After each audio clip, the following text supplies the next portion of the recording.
I'm Eamon. I'm Merlin. And we're a gay. And his NB. Are you a reality television connoisseur? Do you like it discussed from an LGBTQ lens? If so, A Gay and His NB is the podcast for you. Hear us break down all your favorite guilty pleasure reality shows from Bravo, Drag Race, and just about everything in between. Listen to A Gay and His NB on Apple Podcasts, Spotify, or wherever you listen to podcasts.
I'm Eamon. I'm Merlin. And we're a gay. And his NB. Are you a reality television connoisseur? Do you like it discussed from an LGBTQ lens?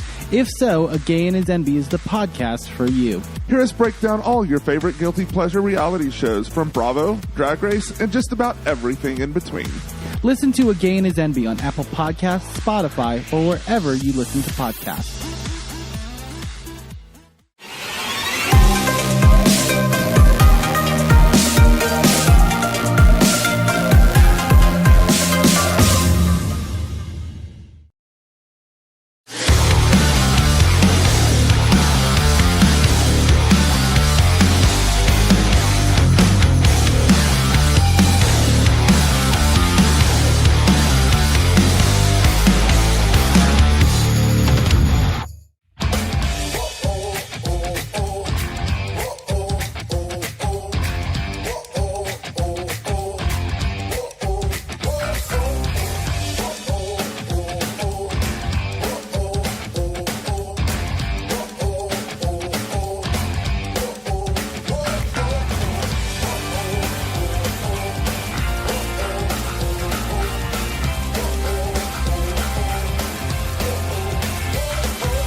I'm Eamon. I'm Merlin. And To A Gain is Envy on Apple Podcasts, Spotify, or wherever you listen to podcasts.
The Wrestling Mayhem Show.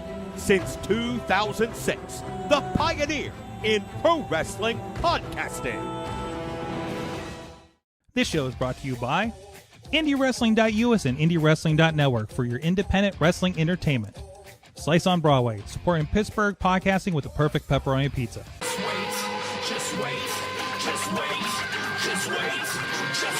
Wait for the perfect time, then attack. Don't give up what you want, take it back. Wait for the perfect time, then attack. Do what you have to do, make it last. Wait for the perfect time, then attack. Don't run, boy, this will change the back. Wait for the perfect time, then attack. Wait for the perfect time, then attack. Wait for the perfect time, then attack. Wasting way too much. Welcome to the Wrestling Mayhem Show, episode 965. Tuesdays, we've been talking about professionalized wrestling or wondering the alignment of Elmo.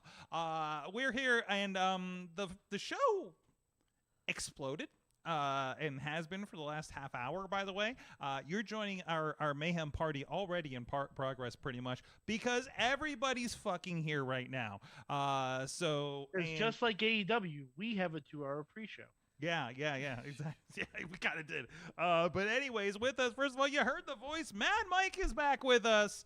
Hello. What up? And here's what I say to everybody. Is that a Lego Galactus? Galactus middle fingers. Oh, there it is. There it is. Galactus middle fingers for all. And that has been his AEW All-In review. Also with us is the Riz. No. The Riz? Hi. It's me. It's you. It's you. I've been here the whole time. And you got a special background. Oh. Because somebody else is here. Who Somebody else is here? Wait, what's that voice in the distance? Hello. It's intern John. Yay. Eagle-Lights, I've returned. Yes. We've been, I don't know if you know, John, we've been carrying the Eagle on throughout your absence as you return to your home planet, to Cleveland. We have been dropping down and getting our eagle on. Yes, we have. Yes, we have.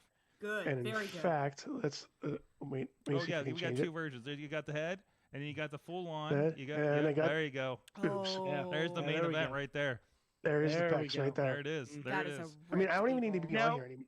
Now, I wasn't around when this was created. No, you weren't. You were doing no, something else No. up north. I just accept it. Is there an eye in the middle of that one pec, or is that like an optical illusion? Or is it like a Rorschach thing and it's what you want? It is to be? AI, what- so who knows? This I one mean, right here, yeah. or you Yeah, mean yeah, this? yeah. Oddly enough, we have Oh, yeah, it discussed does this look Or the before. nipple. We Yeah, think it's the but a nipple little- piercing. A We little thought it bit was- yeah. above the nipple. Above the nipple. Oh, yeah, a so little bit not the actual back nipple. So into the like left. like toward Back toward the into the sternum. left. Oh, this. Yes. Is that an eye? I have no idea. No. Yeah. Use your I imagination. just assumed I it was see like it the eye now. of Ra. If Oh, I'm not going to unsee that. Nope, All right. nope. And now let's Good. go to the Mayhem couch. Holy shit, it's full. Oh, it's friends. Everybody showed up. Hello. But I only Hi, friends. but I only invited Emily. No, I asked permission. I didn't You just did show up. ask permission. Okay, thank you. I Yes. just want to make it clear. Just show- Also, I have one other disclaimer. All of Mad Mike's opinions about AEW should be taken with about 100 milligrams of salt. So, There you Yeah, go. because I'm known to be salty, but I have good and bad things to say There you go. because I watched AEW in a Dave and Buster's. Exactly. We'll get into that. Matt Carlins is back. Mason is here.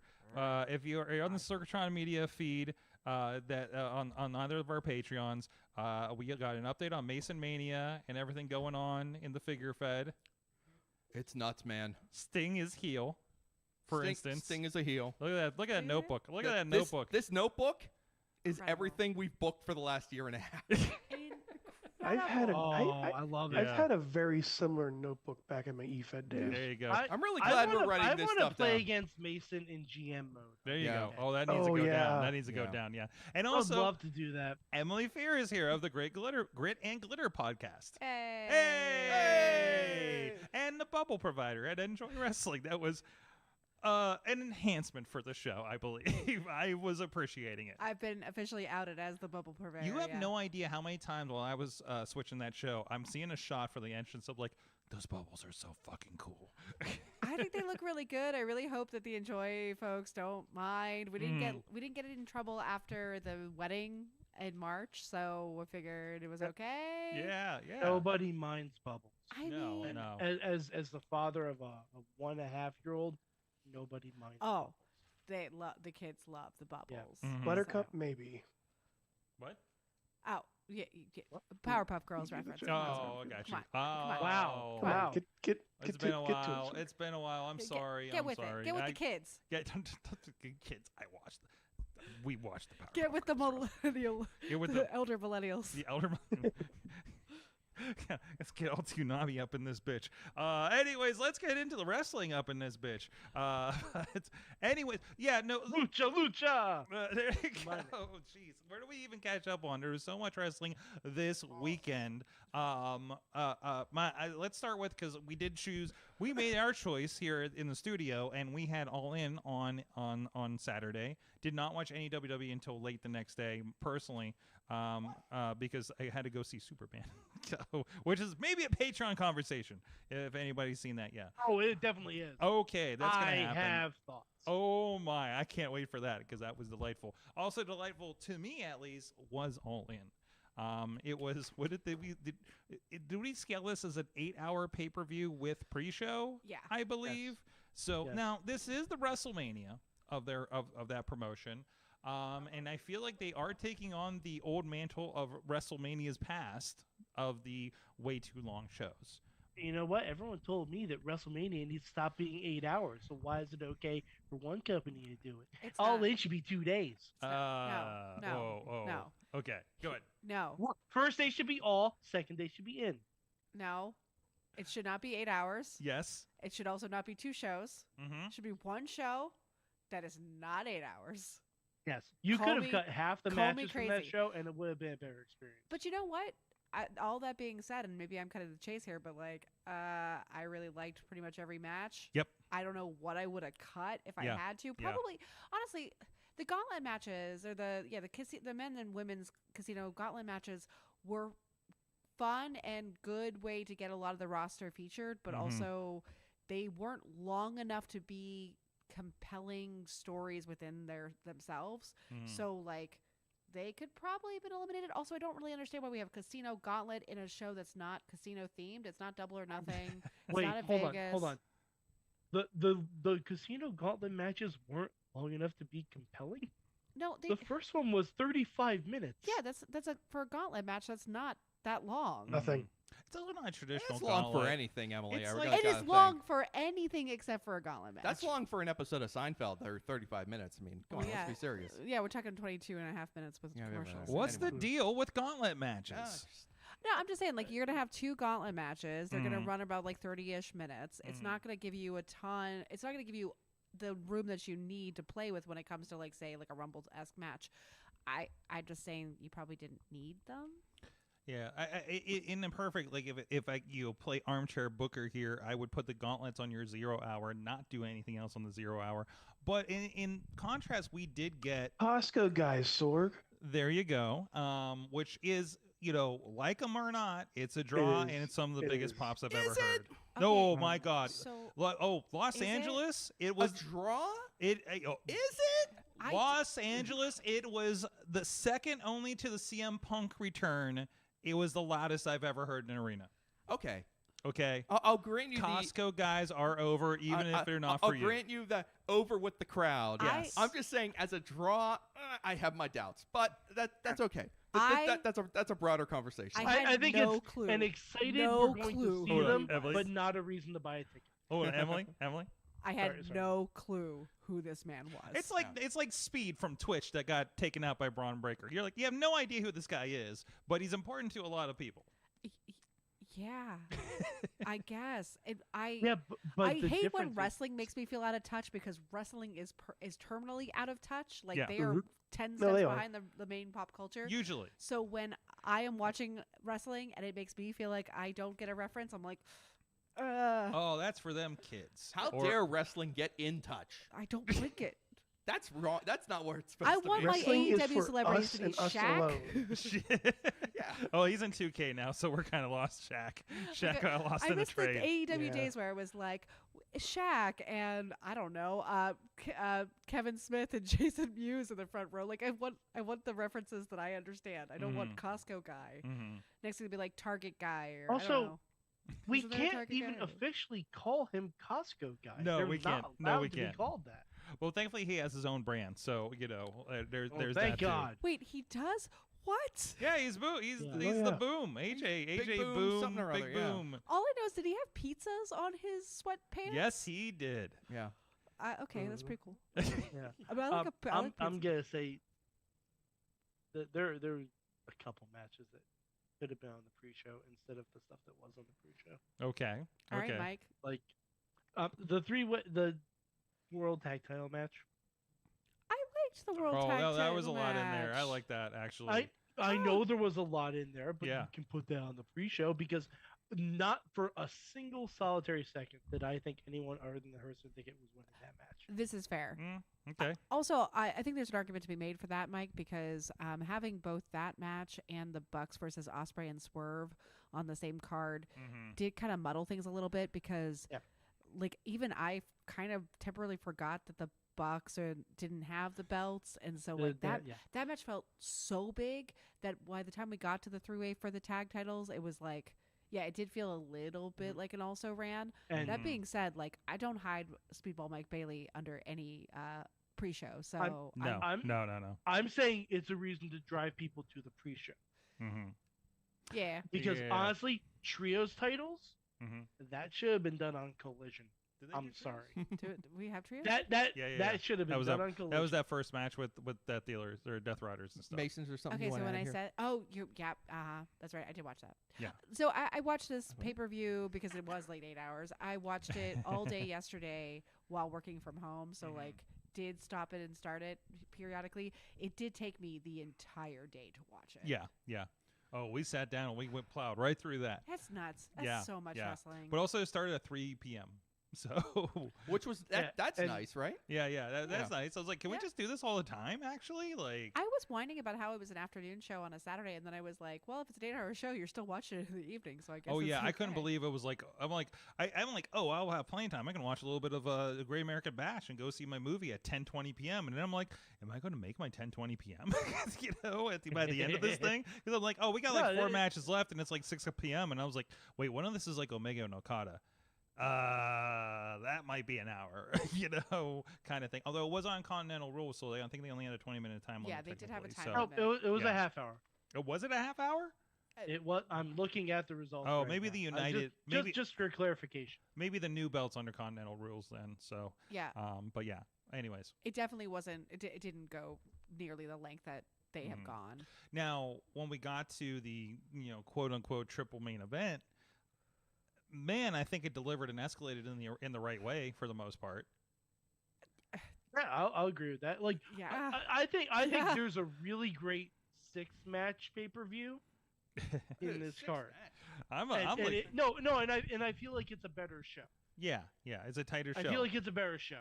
But this is with a 6-match. I mean, it is the big one though, so I think that's one of the things to it too. You want to have a big spectacle. This is them doing a big spectacle, and also you got to think about this too. I was thinking about this aspect of this is a $50 pay-per-view in most venues, right? Yeah. Or Dave and Buster's, the night of Dave and Buster's deal. So. Hey, I didn't have to pay anything. Sure. All I had to do was pay for my food. But hypothetically, like just say hypothetically, the majority of people are going to pay $50 for this thing, right? $60, whatever the case may be, depending on the venue you're going through, cable, whatever. The competition is WWE, where you're paying as low as $5 a month. Maybe it came with your cable. So when you're like, well, they're doing 4 or 5 match shows, right? But they're PLEs. You're not paying as much money for them. When they say, okay, how am I going to get people to pay $50 for this thing? I think they're going on they're attempting, and we can agree or disagree on how they execute this, but I think the mission is quality and quantity to make sure you're getting a bang for your buck kind of situation. You could give me my favorite show of all time. Mm-hmm. My favorite show of all time. In 2025, no show's worth $50.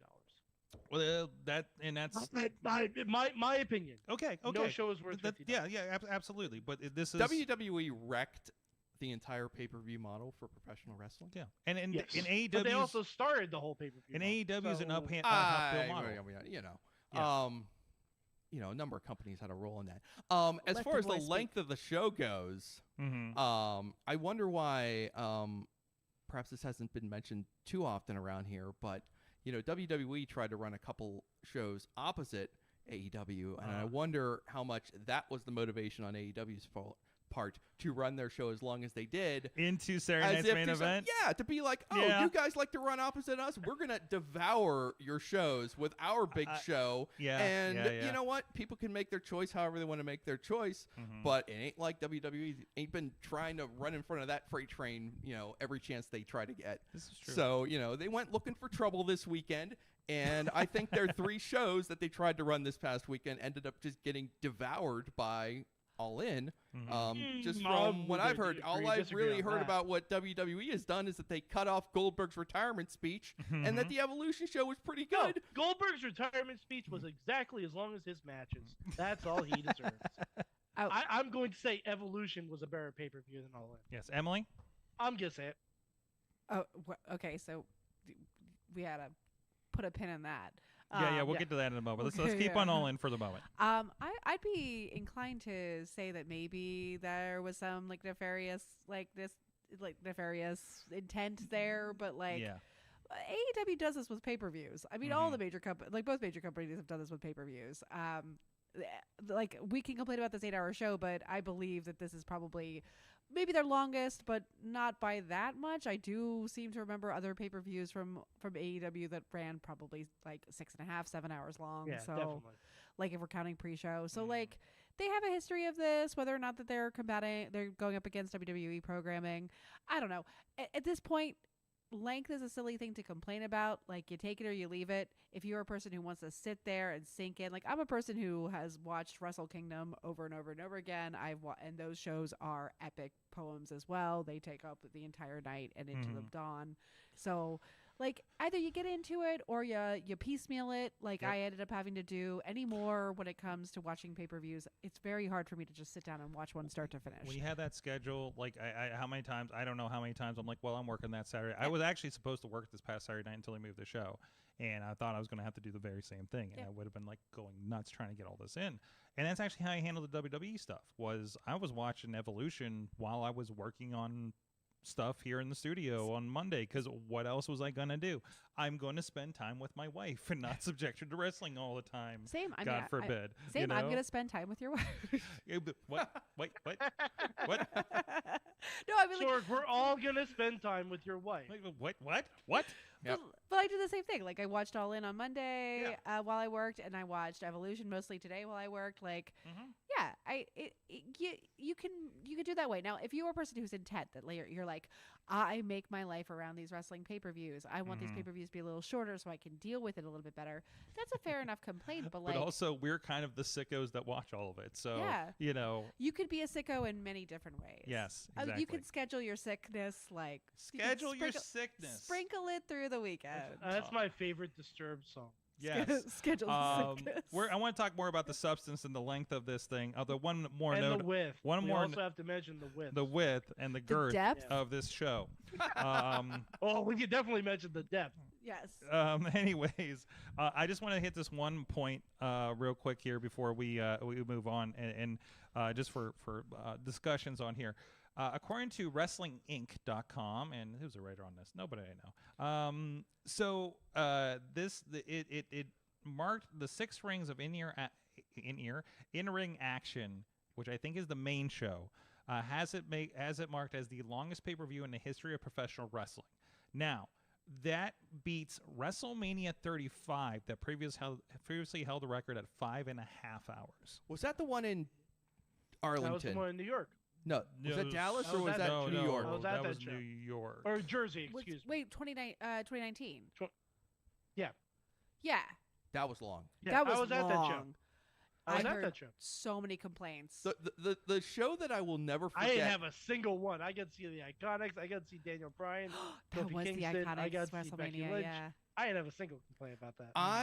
The WrestleMania that the only pay-per-view that I have like this was notoriously long. I couldn't believe it.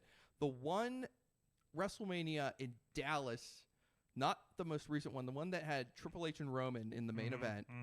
That sucker. We were done. We watched that one together. Yep. That one felt like it was about 50 hours long. Yep. That was long. And I don't know, like, time dilation, wormholes going on around here. But I guess, as long as the show is good, you can endure. AEW did not feel as long as that show did because of the breadth of it. If you're in the arena, a long show feels different than if you're watching on TV. This is also true. This is very true. But because you feel the energy in the arena. Like yes. that was it. Like I was at WrestleMania 35.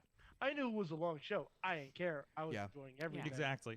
Like your energy is different. You're never no live wrestling event being there is a bad experience, no matter how usually Okay, all right. I have had a few bad experiences. Okay. I was gonna say you were very skeptical about the counting of Yes, I know. Iron Man match. Yes, you're right.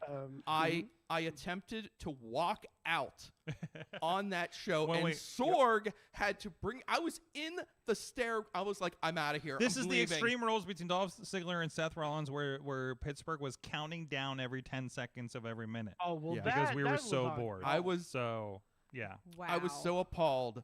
I wanted to leave. He was so mad. Sorg had to was that drag the me same back. one the Sin Cara clip was from?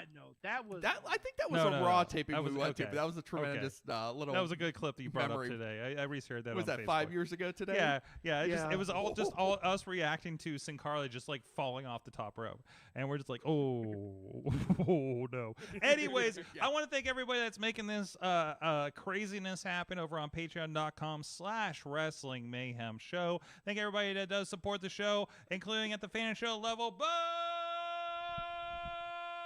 Diggity! As well as Team Hammerfist, Tupac Family, Bubba Brewer of the Triple B Podcast and APWF, and Jason French, Poppy Club level, Dave Prop Pop Potter, Rats in a Trench Coat, Tony Kincaid, and the True Prince of Pro, T-Pop to his friends. And at the Pizza Club level, The Riz. That's me. That's you. And at the manager level, Bradley.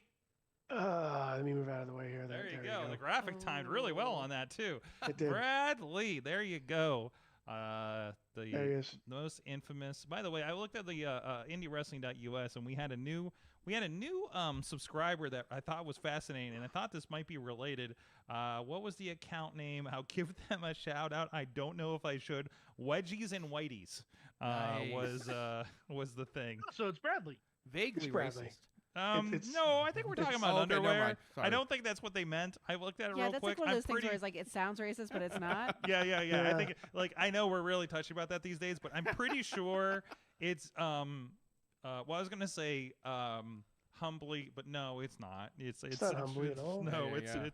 it's just Like, do you videos think of this is- wedgies apparently. I mean, Interesting. Yeah, and some of Yeah. them are wrestling. Extreme Thong Reggie for Pro Wrestler, stuff like that. So, Oh, okay. yeah, I mean, I still want to make this a shirt. I mean, I'm just gonna what? Oh, this? I still want to make this a shirt. I gotta get a higher. I wish we Go had. for it. We need wish- a higher res. Yeah, I wish we filmed that in Yeah. 4K. So, God. I know. Maybe we can get a talented artist to recreate Yeah, it. like an and- artist Oh. rendering. I love Oh. that. Maybe we could Yeah. Maybe you could get DD Vice Get and A- Bradley in the get same AI room. to Why don't you get jazz the it up. AI on that, Stop. Sorg? Stop with the AI. Yeah, that's not the. God. Before we Don't you we know roll, any actual artists? Well, yes, yeah, you do. Before we roll too far down the road, I think my son might have a thought on All In. I wanted to. Yeah. to What are mention your that. thoughts? What is Mason's thoughts on All In? Let the boy speak. All In is better than All right, now you got headphones. There you go. You can hear us. All In is better than WrestleMania 40.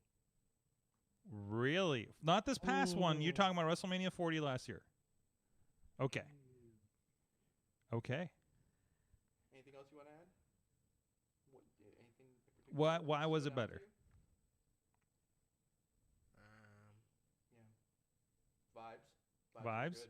Yeah. Yeah. Good vibes. vibes. Okay. Good vibes. Good story endings. Good. Lot of blood. Yep. So much Yep. blood. The kids Eh. love the blood. Everyone loved the blood. It's so much blood. So much blood for all the kids. And I have to say, it was very interesting, watching the faces of the people at Dave and Buster's who were not there for All In. Yeah. Um, seeing their faces during that main event, honestly, that was worth the price of all of my food. There you go. There you go. And we know how expensive it is over at Dave & Buster's for food. Wait, so Mike, you spent 8 hours at a Dave and Buster's? We didn't go for the pre-show. Okay. Okay. Did you get at Because I least knew So what you- the pre-show was going to be. So you And spent 7 hours at a Dave and Buster's? You act like I haven't done that before. I mean, Did you get a good prize at who least? hasn't? You That's know. a regular Saturday night thing. I actually got presents from my wife to bring home. Oh. Oh, there you go. Aw. Yeah, There you go. because I have so many points at Dave and Buster's that I never cash in. Mm-hmm. So like one of these days, I'm just gonna end up buying like a Ring and Buster's. doorbell. An Xbox or something. Yeah, exactly. If That's you're just gonna Nintendo buy Switch. Dave and Buster's with your points. Well, There you I've, go. I've bought like Wii U games. Yeah. I bought a remote control BB-8, and I still have like 65,000 think- tickets or something. I think on a very focused birthday I had there. That's when I got my copy of the first Gears of Wars for 360. So When I lived in the city, I used to go there almost every Wednesday. Mhm. Excuse me, fellas. Half Price Wednesday. The young man has more points to make. oh yes, yes. yes. Okay. Please, Is please. this about the pay-per-view or Dave and Buster's? Pay-per-view. Okay, go proceed. All In is better than WrestleMania 41, though. Okay. Oh, I don't know about that. I Okay, don't know about okay. all that. I agree because I didn't watch either of those WrestleManias. Okay. So wholeheartedly agree. Well, we You're finished the usually a lot more story. chatty. I mean, everyone's entitled to. We're their opinion. finished the story of Hangman and Swerve and Moxley. I think the I don't think Hangman that story's Swerve finished. story is Finished. not I think finished. it's a new chapter. Yes. What was that, Emily? Yeah, I think it's a new chapter. I don't think it's finished. I think we get now the like complicated thing of like they have buried the hatchet, but now Hangman has a belt, and Mhm. Swerve is still gonna want that belt. Mm-hmm. But also, we have MJF waiting in the wings. yeah, but also Swerve and Osprey got this thing going, so like Mhm. they might challenge for the tag titles and like be a credible threat to Oh. the Hurt Syndicate. Also, I have a question. An actual. Are Swerve and Osprey now EVPs? No, I don't believe so. No, they just- That was made ambiguous as far as I am aware. No, because the stipulation was if the Bucks lost, they lost their EVP titles. If Yes. Osprey and Swerve lost, they couldn't challenge for They couldn't challenge for a year. the yeah. for the not the tag titles, the world title. No, the world title titles. for a year. Yeah. Yeah. The Oh, world The title. world okay, so- title for a year. Well, there you go. Swerve can feel free to challenge for the world title against his now So- buddy Hangman Page, because apparently you could bury the hatchet over anything in wrestling, whether it's kidnapping, threatening families, burning down childhood homes, like. I mean, I would say when it comes to the I've long seen Randy history Orton and of Triple H hug each other. Yeah. when it comes to the long history of hatchets being buried in pro wrestling, I'll at least give Swerve credit and Hanger credit for very begrudgingly burying the hatchet. Like they did take a long time to at least We've get even to like seen hatchets it's being not buried on after site anymore. Hatchets have been buried. Yeah. They did a credible job on Collision. Yes, I watched Collision this week. How about it? I watched. So you saw that meeting between the two of Yes. them? So I watched Dynamite. I watched Collision. I watched both pay-per-view. I watched the All In and Evolution. I didn't watch ROH Supercard. I'll get there. But like, yeah, that meeting on Collision where they kind of both begrudgingly were like, "Hey, I'm really sorry I burned down your house." Hey, I'm sorry, I really breathed on your baby Like- while they were in the crib. But I thought they did a nice job of being like addressing the trauma that's still from it, like Hangman being like, "My child still wakes, afraid that it's you," and yet Yeah, like yeah, yeah. forgiving Swerve and And Swerve that's- being like, "I wanted to raise my child in that house, but okay, we're Yeah. cool anyway." Like it was an interesting way to play this, where it's like we recognize that there is long inflicted like trauma from this, but the enemy of my enemy is my friend.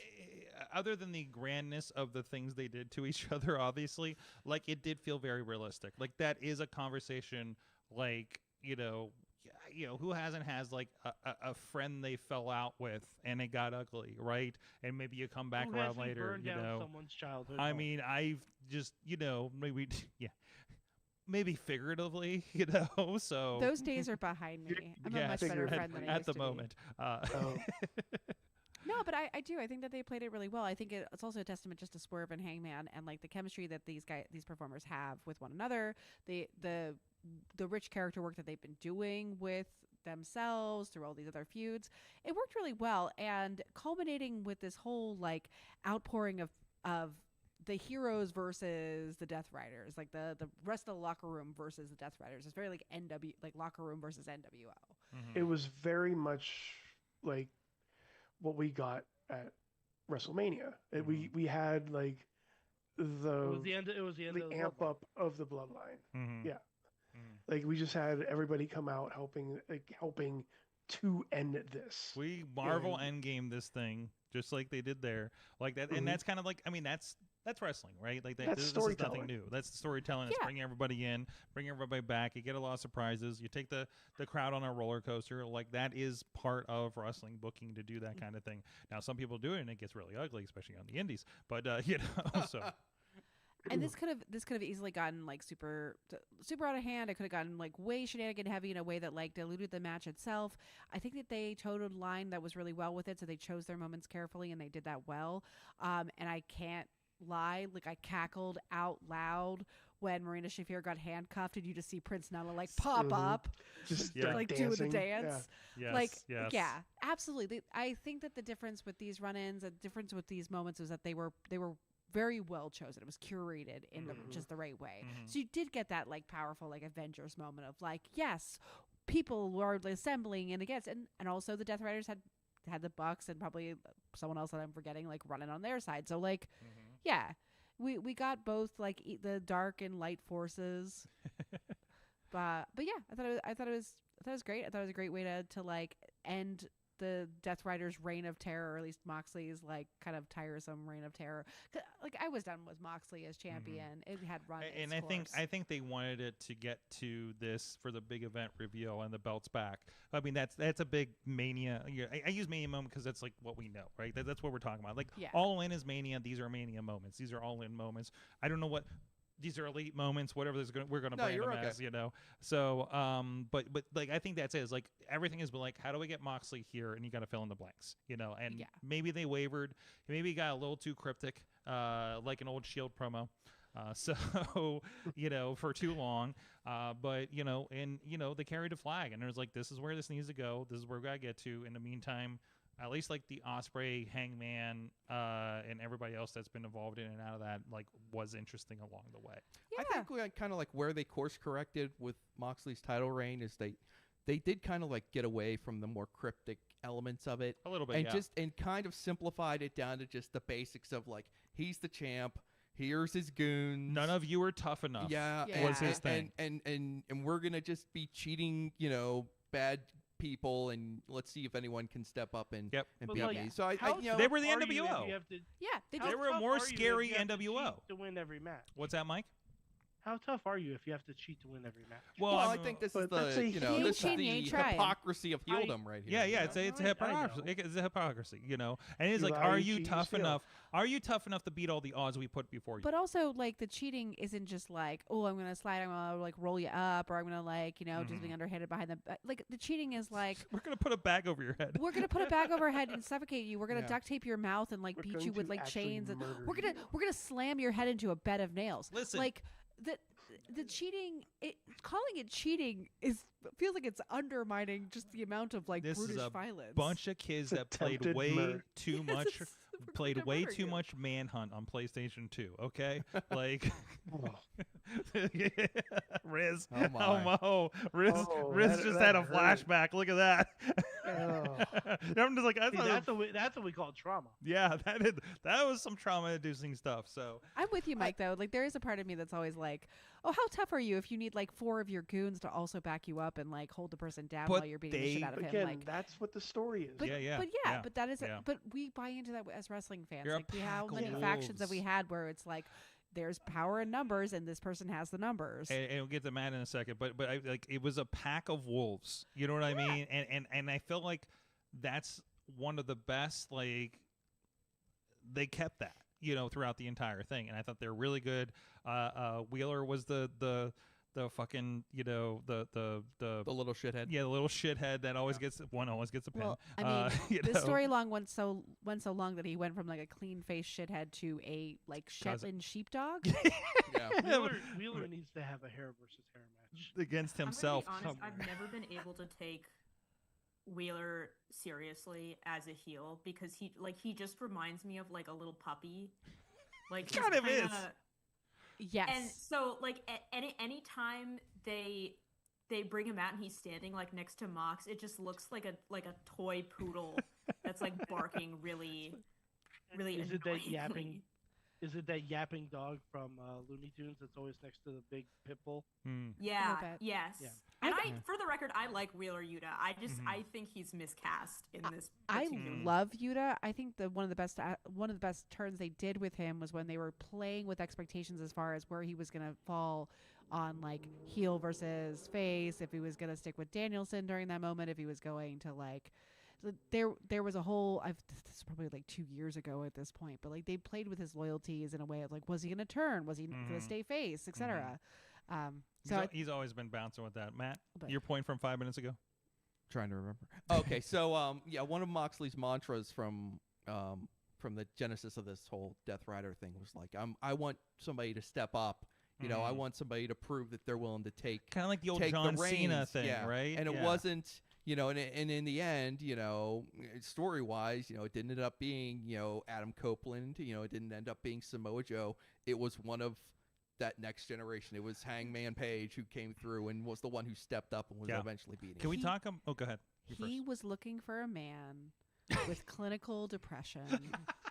He was looking for an anxious millennial He was cowboy. looking for an anxious millennial cowboy. Turns out. He needed someone who is in therapy and possibly SSRIs, and he found him. Like the amount of times He was looking for the person who looks like he needs a break more than Moxley. Yeah, I know. Let that man go on I- vacation. I know Hangman's face. Like Hangman is a beautiful man, and his face is starting to look like a bag of walnuts.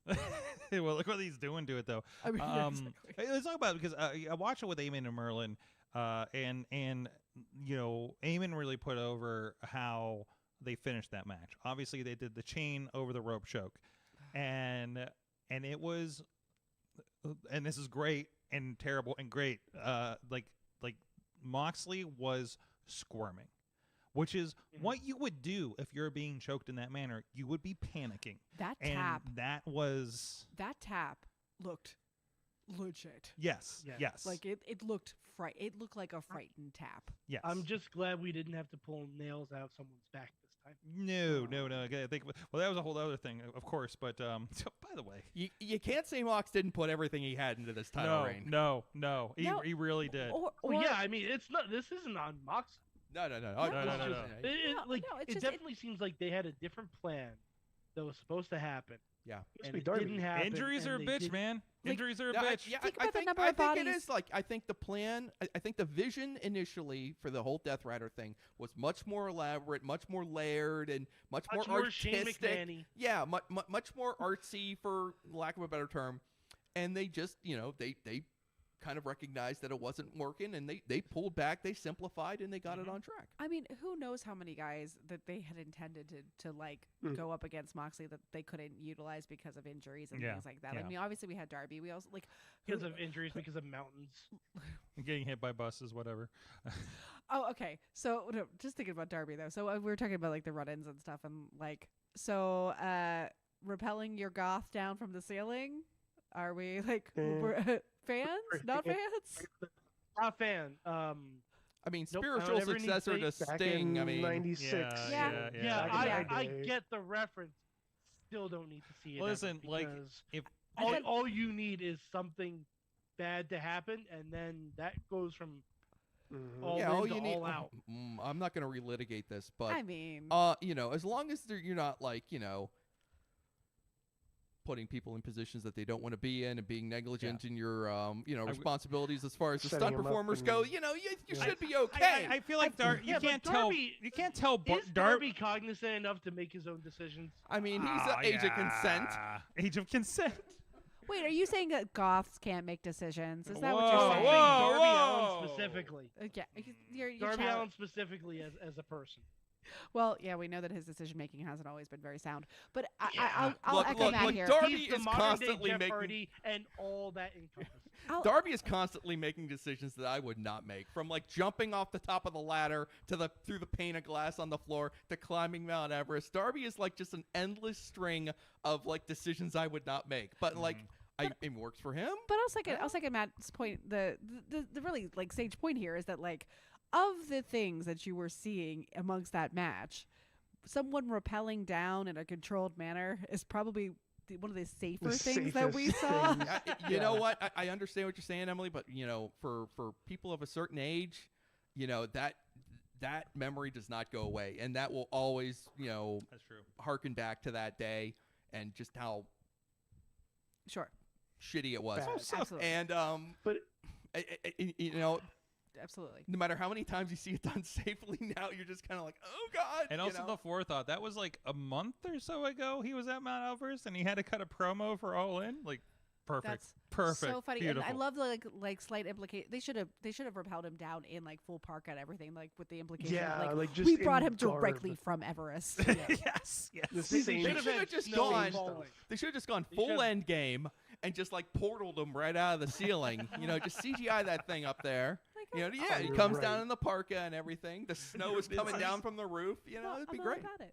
Yeah. I'm forgetting other run-ins, but those were like the that and the Prince Nana moment, like where the one I'm so sorry. Oh, yeah. Mason, Brian you're so Daniel- smart. Brian Yes, I Danielson. forgot. Of course, and that silly mask. That guy is a fan. Who's this fan that came in? Brian And did Danielson doing is a these fan poses? of that. I blanked. Blue Panther.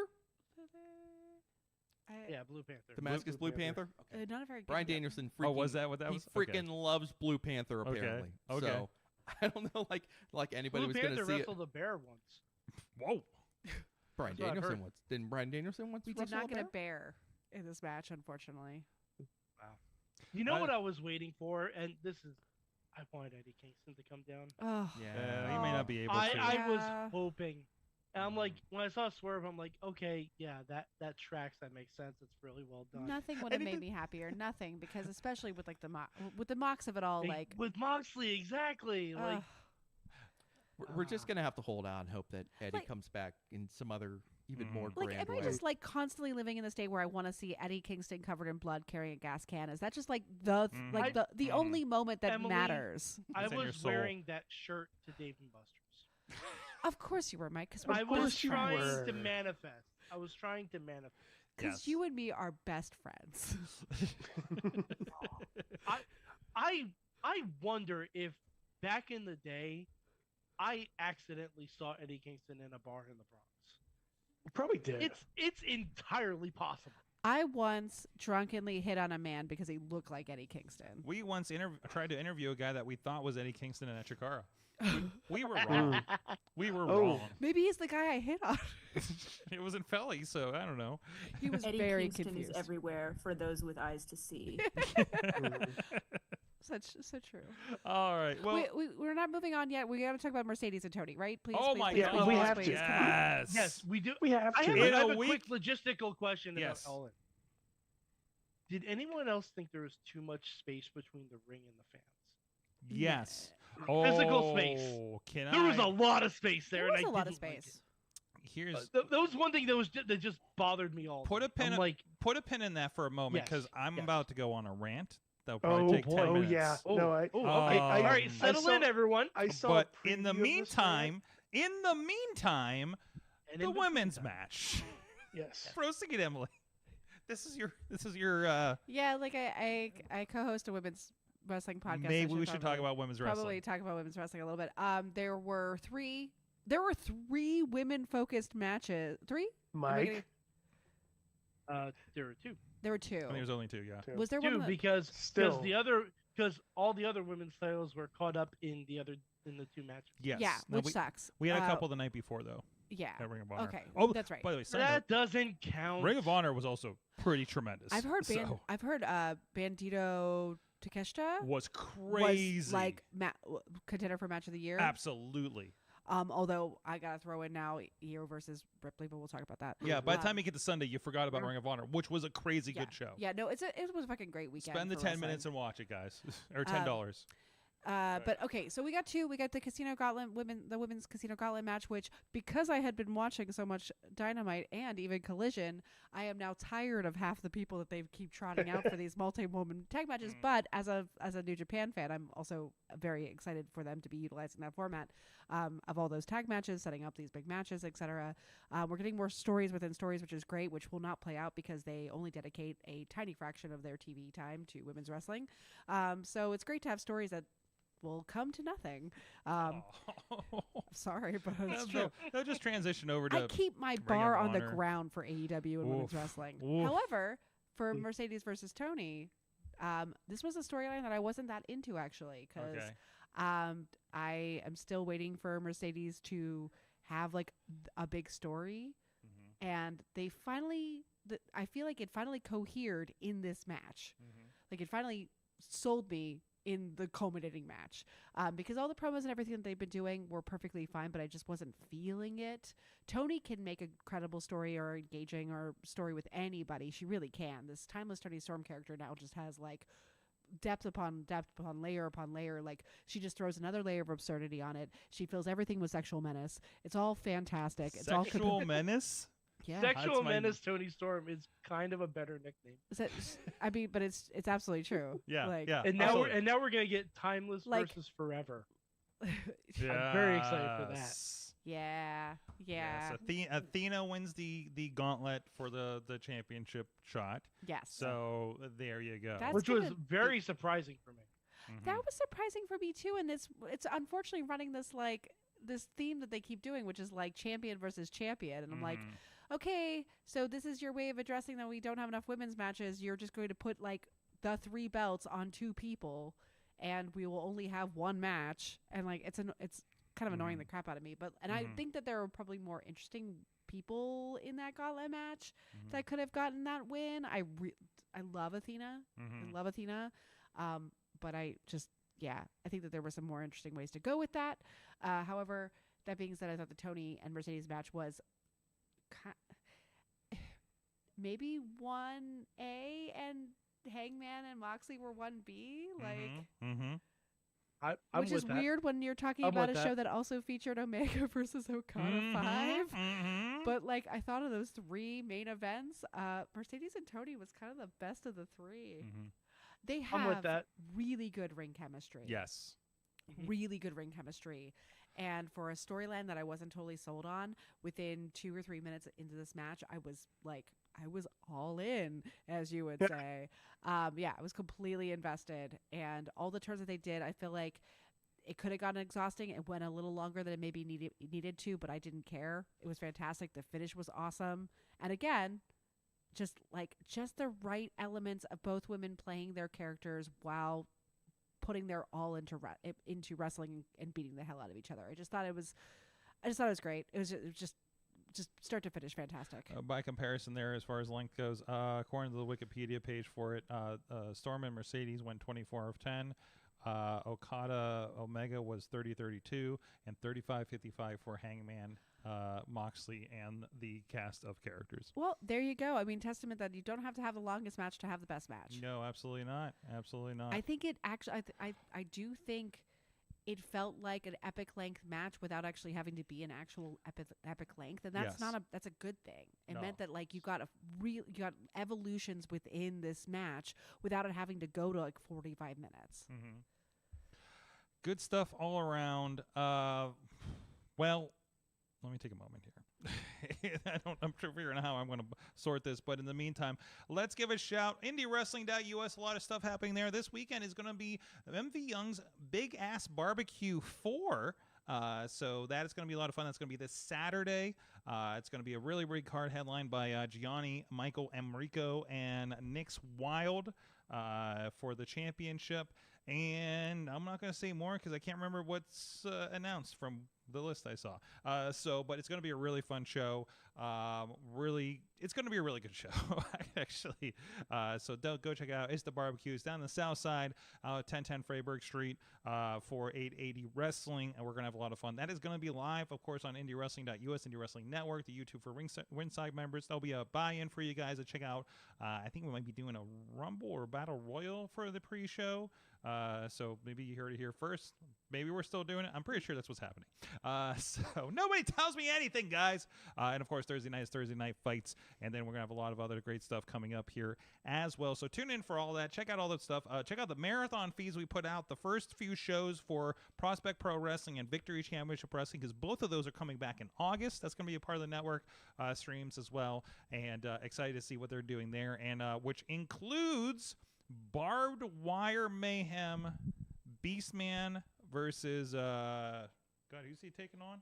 Oh, Jamie Jameson in a no ropes barbed wire match at Victory Championship Wrestling on August 31st in McMicken, West Virginia. That will be streaming live, of course, on IndyWrestling.us. It's going to be crazy. It's going to be fun. Well, it's going to be crazy. So amongst a lot of other great matches that are going to be on that show. So go check all of that out. Matt, you look like you want to say something. No, I'm okay. I hear there's a Renegade Rumble coming up soon. And that's when we last saw you in lore. The only one here that has been involved in a wrestling match. Anybody else? Anybody else here been in a wrestling match? Officially involved in a wrestling match? You were Cage an entrant in the Renegade Rumble. Oh, yeah. And you're still running. Yeah. Never eliminated. Never eliminated. You were pulled under the ropes, which actually technically was an elimination. They did state that as a rule, but yes, I think the 30-day rule came into effect for like the 30 days after the match. You know, it's kind of all right. You're not. It's over. Okay. Yeah, I was still running at that point. I saw Malachi Gage, my old buddy. He kind of reposted it up on his Facebook, and I couldn't release it. I couldn't resist. I had to put the little eyeball emojis in his comment section just to be like, make him think. I don't know to see if he's looking over his shoulder. It hasn't happened yet, right? I look for a message for Quinn here shortly, maybe. We'll see how that goes. Yeah, I haven't heard from Quinn in a long time. I really thought I made a nice impression on him, but he has never called me back. I mean, you didn't really hit anybody. You kind of ducked something and got pulled out and then ran. Well, I was, some of the veterans were telling me in the back, work smarter, not harder. So, I mean, I worked smarter and, nobody hit me, which was nice. Good.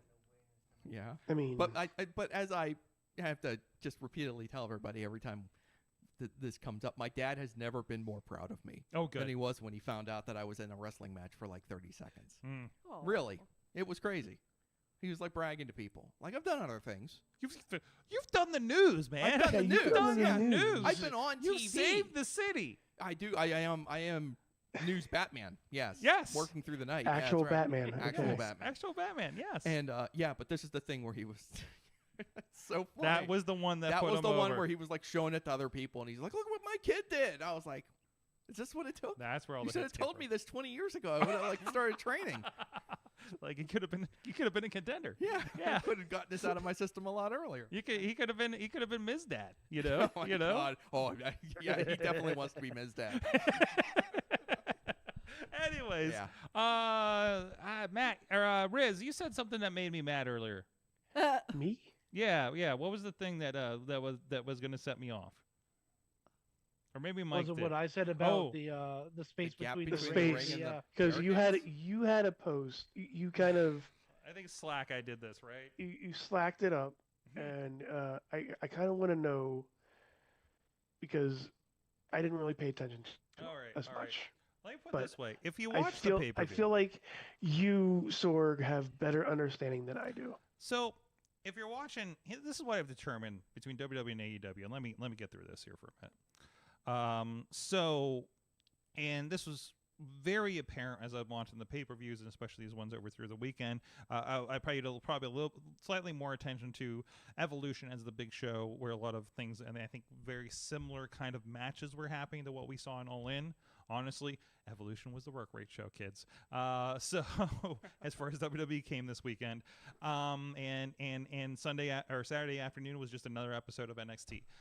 So I don't know if that's controversial, but it really kind of was. Ricky Hey, starts wait, to let me eat get and through it. eat Let me get and through it. eat Let me the get through it. page. I'm gonna mute you. Anyways, Oh shit! let me get through this. Sure. So, here's what I've determined. After so much, and I love AEW and what they do as a whole, as a lot of the stuff that goes on there, and I know people in production, but not specifically probably the people that handle this part. WWE always is the pinnacle of production and presentation of professional wrestling. Agree? Pretty standard, right? AEW does very well.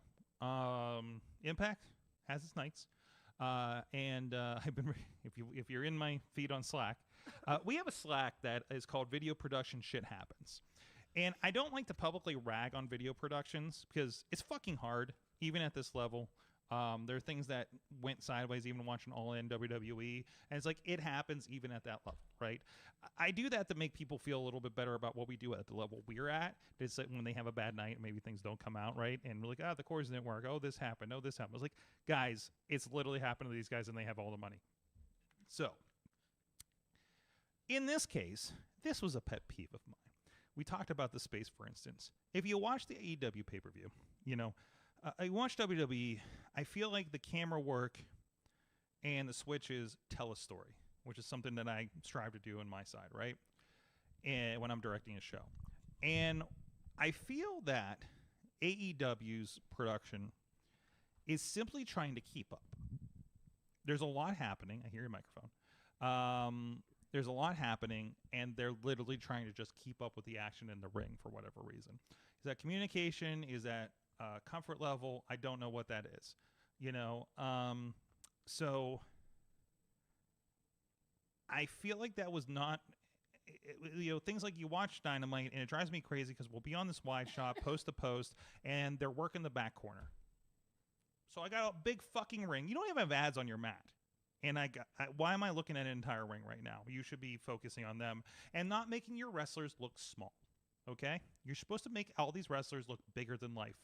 And nothing was more apparent to this than this shot that I looked at about 60% of the fucking pay-per-view of All In. Yeah. It felt like we went to a shot for a few moments, went to this wide shot. If you're on the audio version and you didn't watch All In, the ring is in the middle.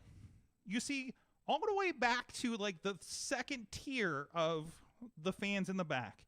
You see the ultra wide sides of the ringside areas, including the Grip sitting on his ass all night on the left, I'll point out, which was really bothering me. He was on his phone for a part of it too, which really aggravated me as a producer.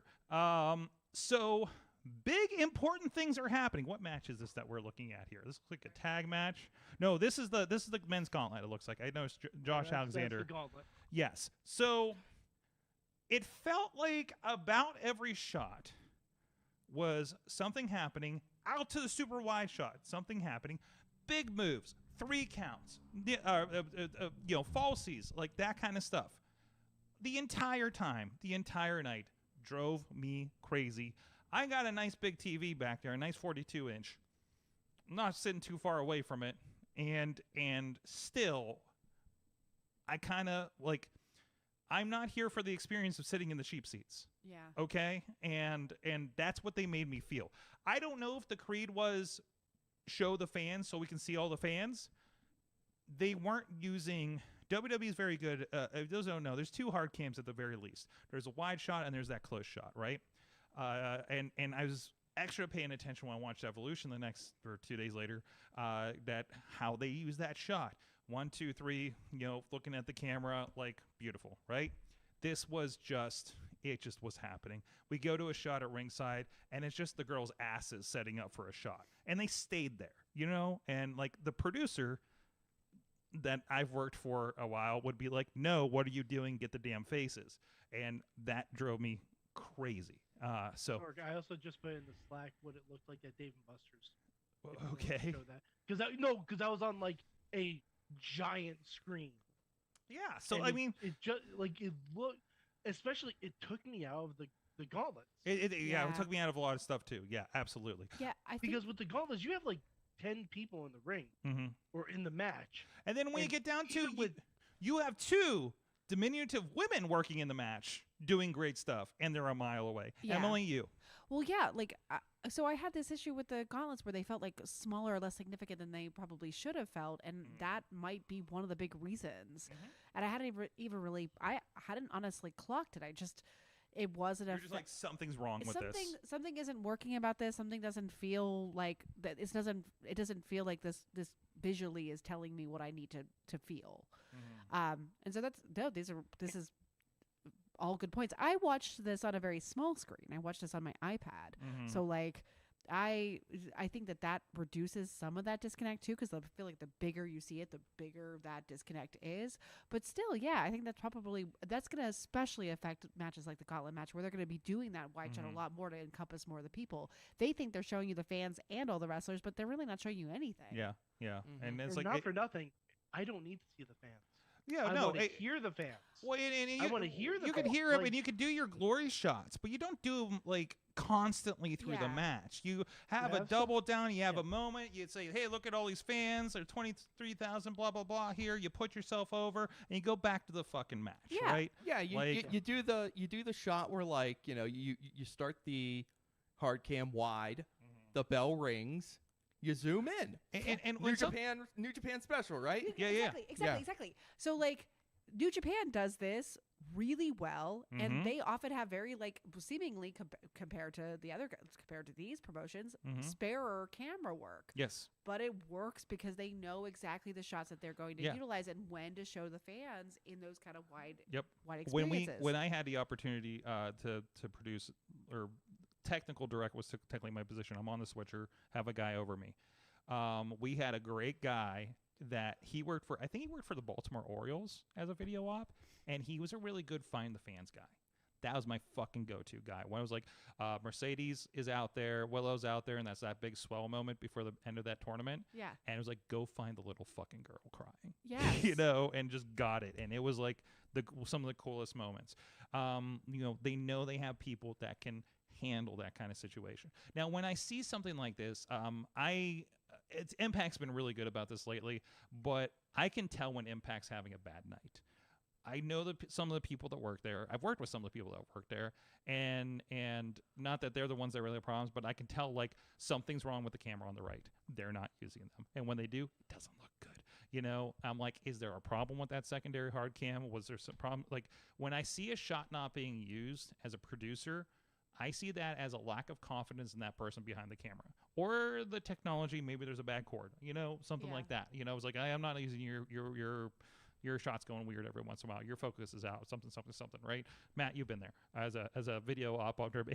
You mean as a cameraman who's not been used? Yeah. Hey, you ran off, man. You left us. You ran down the road for cigarettes and never came back. I had to pick up your jobs. You literally, he literally did for the rest of the show. Riz, you did a great job, from what I hear. I mean, Actually, I think I was you, Sorg. I don't know. Your dad probably knows, so you know. Can I also make one more mention about just like the way things were filmed or the way they were streamed, etc. Like, and this could just be my take, so feel free to tell me I'm wrong. I felt like All In had a number of big entrances, like bigger production ones. We had, like Mercedes coming in a car, and we had Osprey doing the most nerd shit ever. Please, someone introduce Osprey to a game that is not Assassin's Creed. I don't think it's happening. What happens when Will Osprey discovers? Assassin. Yeah. What Many happened? assassins in the pop culture. It's like it introduced Kenny Omega to something that's not Final Fantasy. Yes. He literally had the guy that like sings from Godhead who sings all the video game shit. Like what happens when Will Osprey starts to play Death Stranding? Oh no, he's gonna have a puppet. What happens when Will Osprey starts to play Astrobot? Yeah, I want to know these What things. happens when you maybe throwback? Will Osprey gets really into Pac-Man. Oh God, Will Osprey Pac-Man. But okay. I'm here for the Mega Man days. Dude, there's no more of a silent assassin in video games than Pac-Man when he gets that power belt. Yeah. Exactly. Yeah, that's your real Assassin's Creed. But yeah, I feel like as important as these entrances were supposed to be, and as really cool, the one that I think did work was the Hangman one. I don't feel like they were filmed in a way or like they were staged in a way that felt big. I thought they did. I've always kind of felt like this has been like a day one thing for AEW. I've always kind of been waiting for them to take the production of the entrances to the next level. It almost feels like they need like a finisher, like a finishing producer on the entrances who's just like focused solely on making sure that thing is dialed in perfectly and the timing is just right, and then everything goes off the way it's supposed to go. I've never done like actual film production really, but I've done a lot of stage direction, and like for me, when I see like a cluster of people on a big stage and they are doing like they are very clustered together. There's a lot of them, but they're clustered together on this big spans. That is wasted space where they are not filling that space in a way that is big and presentational. It depends on if you're presenting for the stage and the people in the arena or the camera. Because if you put a lot of space between the people, that looks like a mile on camera. So that's the game you have to play. Who are you playing towards? But I always feel like AEW is always playing more to the live crowd than it is to the TV crowd. Oh yeah, no doubt. So if what you're saying is that like they had like a group of people bunched up on the stage. Well, so take the Osprey like entrance because he had a bunch of those ninjas. They had ninjas. Yes. The ninjas were very clustered together. There wasn't a whole lot of space with the ninjas. The ninjas could have utilized more space, and I think that they still would have worked totally well on the stream, with more space between your ninjas. Yeah. Just and saying. the ninjas also did the very one ninja after the other instead of all the ninjas doing something else. Yeah. So I think it's the level of, again, this is an experiential thing. Obviously WWE's got the top at the top. These guys are at different. Like I know some of the people that have come in and out of AEW for production. They're very good, kind of thing. Like they're very good. They have a lot of experience in this. I've watched some of them work in some of the smaller shows, and I'm really impressed with how they do, kind of handle the entrance situations. So, and obviously it is a bigger thing going from, especially, you are talking to somebody, logistically have been doing like music halls lately and going to a stadium. AEW, as a fact, does not have a lot of experience doing stadium shows. Yeah. And this is literally the first one they've done in the States. So I think that's it. WWE dials this in because they've been doing it for 25 years. WWE also has the resources to show up there over a week beforehand. Yeah. This is fair. Like to start blocking everything and actually treating it like a movie production. And I think AEW just simply doesn't have those resources. AEW doesn't have the resources. I think they're in comparison relatively shorthanded amongst a lot of production sides of things. So for whatever reason. But yeah, I mean, but this is like, I think the pyro budget was crazy. They definitely were like, we're trying to be a WrestleMania level event in at least that part of the presentation, and I think that part was successful. Yeah, and but I do think that like if staged well and like with thoughtfulness, you don't necessarily need a ton of extra budget, because I thought the two ones that were most impactful to me, and maybe I'm just biased, I might be, I thought the Toni Storm one was really well done, and it wasn't much. No, it was just a color. It was just a color filter thing, and her like presentation, but it was framed well. It was staged right, and then I thought the Hangman one was really good, but also it did feature the return of his theme. I think your general content producer on the Toni Storm stuff is very theatrical. I think they have figured her out so well that they can play with that so well and efficiently that they don't have to like it just plugs right in. And they're mimicking very specific things and shots and like that are literally probably referenced and mapped out. It's a film nerd's dream to like unpack all those references. It's wonderful to dig into. In the same, like it's fun for me because I'm not a video game nerd. So like so much of wrestling culture is like video game nerd references, and I don't get them unless they're like real classic games. But I can get classic film references. That I can understand. Yes. I don't know Costco Tony or whoever the fuck he is, but like Costco Tony. I don't Costco Tony. The Ballad of Costco Tony. I think sometimes there's also a tendency. Yes, as a person in production, I think sometimes there is a tendency to, when you get into a big stadium show, and WWE is also guilty of this sometimes, where you feel like an obligation. I have to do something special. I have to do something big for my entrance. Yeah. When, sometimes your entrance is just good enough. It's just now you're doing your entrance in a huge ass stadium. Sometimes like you just have to trust the performer. Yeah. Like you can like Bianca Belair is like is the example I go to all the time, because like every Bianca entrance is a big deal.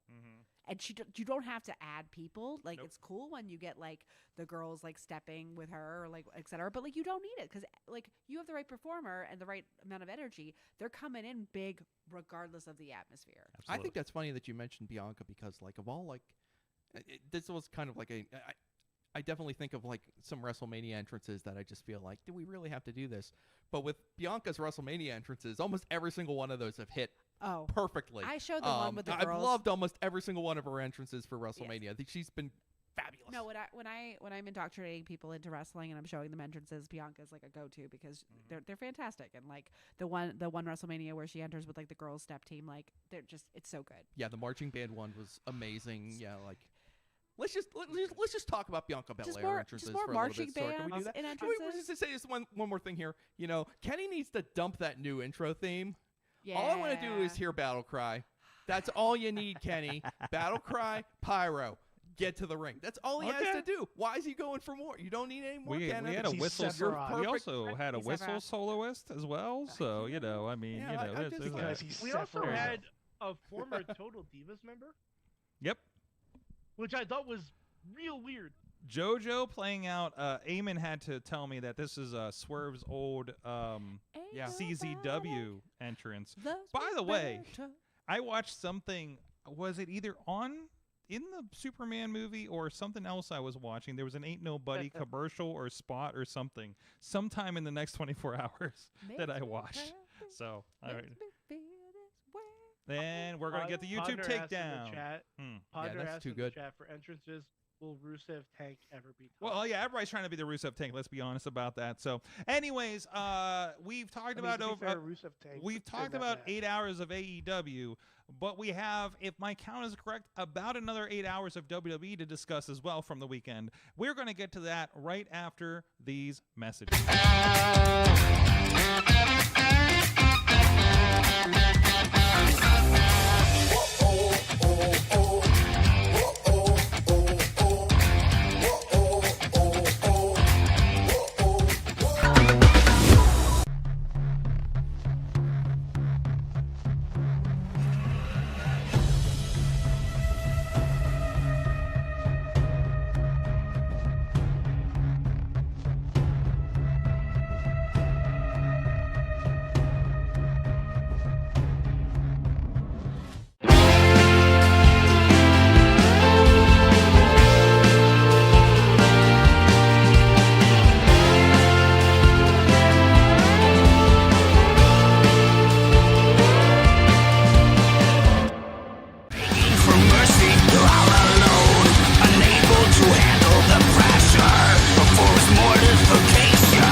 I'm Eamon. I'm Merlin. And we're a gay. And his NB. Are you a reality television connoisseur? Do you like it discussed from an LGBTQ lens? If so, A Gay and His NB is the podcast for you. Hear us break down all your favorite guilty pleasure reality shows from Bravo, Drag Race, and just about everything in between. Listen to A Gay and His NB on Apple Podcasts, Spotify, or wherever you listen to podcasts.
We are back. It's the Wrestling Mayhem Show. And do I have to go through everybody who's still here? Yeah. You know from the first half. Yes. They're the One voices. by one. They're entertaining. One by one. There's a Sword. Riz. There's a Mad Mike. There's a Matt Carlins. And there's an Emily Fear from Great and Glitter Podcast. And Mason. And you, our lovely Mayhem audience in the chat room, who we have not had a lot of bandwidth to talk to in the chat room live because there's a lot of us here. But we have been reading your chats and everything, and thank you for the support as usual. And I'll try to keep an eye out here because up next we're going to talk about the WWE side of things, another 8-hour wrestling that happened over multiple things, but still all in the same town. Where do Way we more start? women's wrestling. This is true. Do we start with... That'll happen when you're doing the one all-women's pay-per-view every 10 years. That is. Oh, good. 7 years since we did this. We didn't really talk about that. By the way, Sorg, this is going to be the last one, too. Just letting you know. You think so? Yeah. Work there anymore.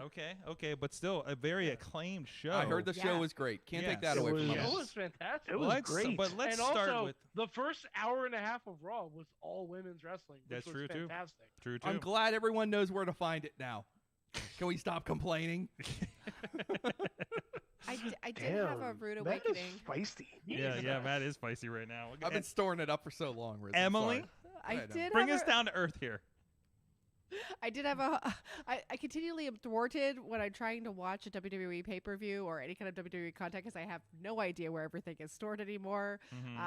So I don't have access to Peacock currently, so I had to wait to watch Evolution. And yeah, because I thought maybe I'd be able to watch it on Netflix, but apparently you can't. I don't know. Unless you're sail the high seas if international, you want that. then Yeah, you got to take a weird. I take need a to trip get, across like, a border. Oh, I do need to that. get one of those VPNs. Yes, except for Saturday Night's Main Event is not on Netflix internationally, but it is on Peacock for the replay now. Okay. So Would I get access to So Peacock is again? Evolution. okay, so if somebody can share their cock password with Emily, Hey now. I will take your Peacock password. Send it to my Instagram. You can find me there. there you go. That I think we okay. I'm sorry for whatever messages I'll you're about to share get for that. with you one of my passwords for something. There you go. There you go. A Shutter. Onlyhusks.com.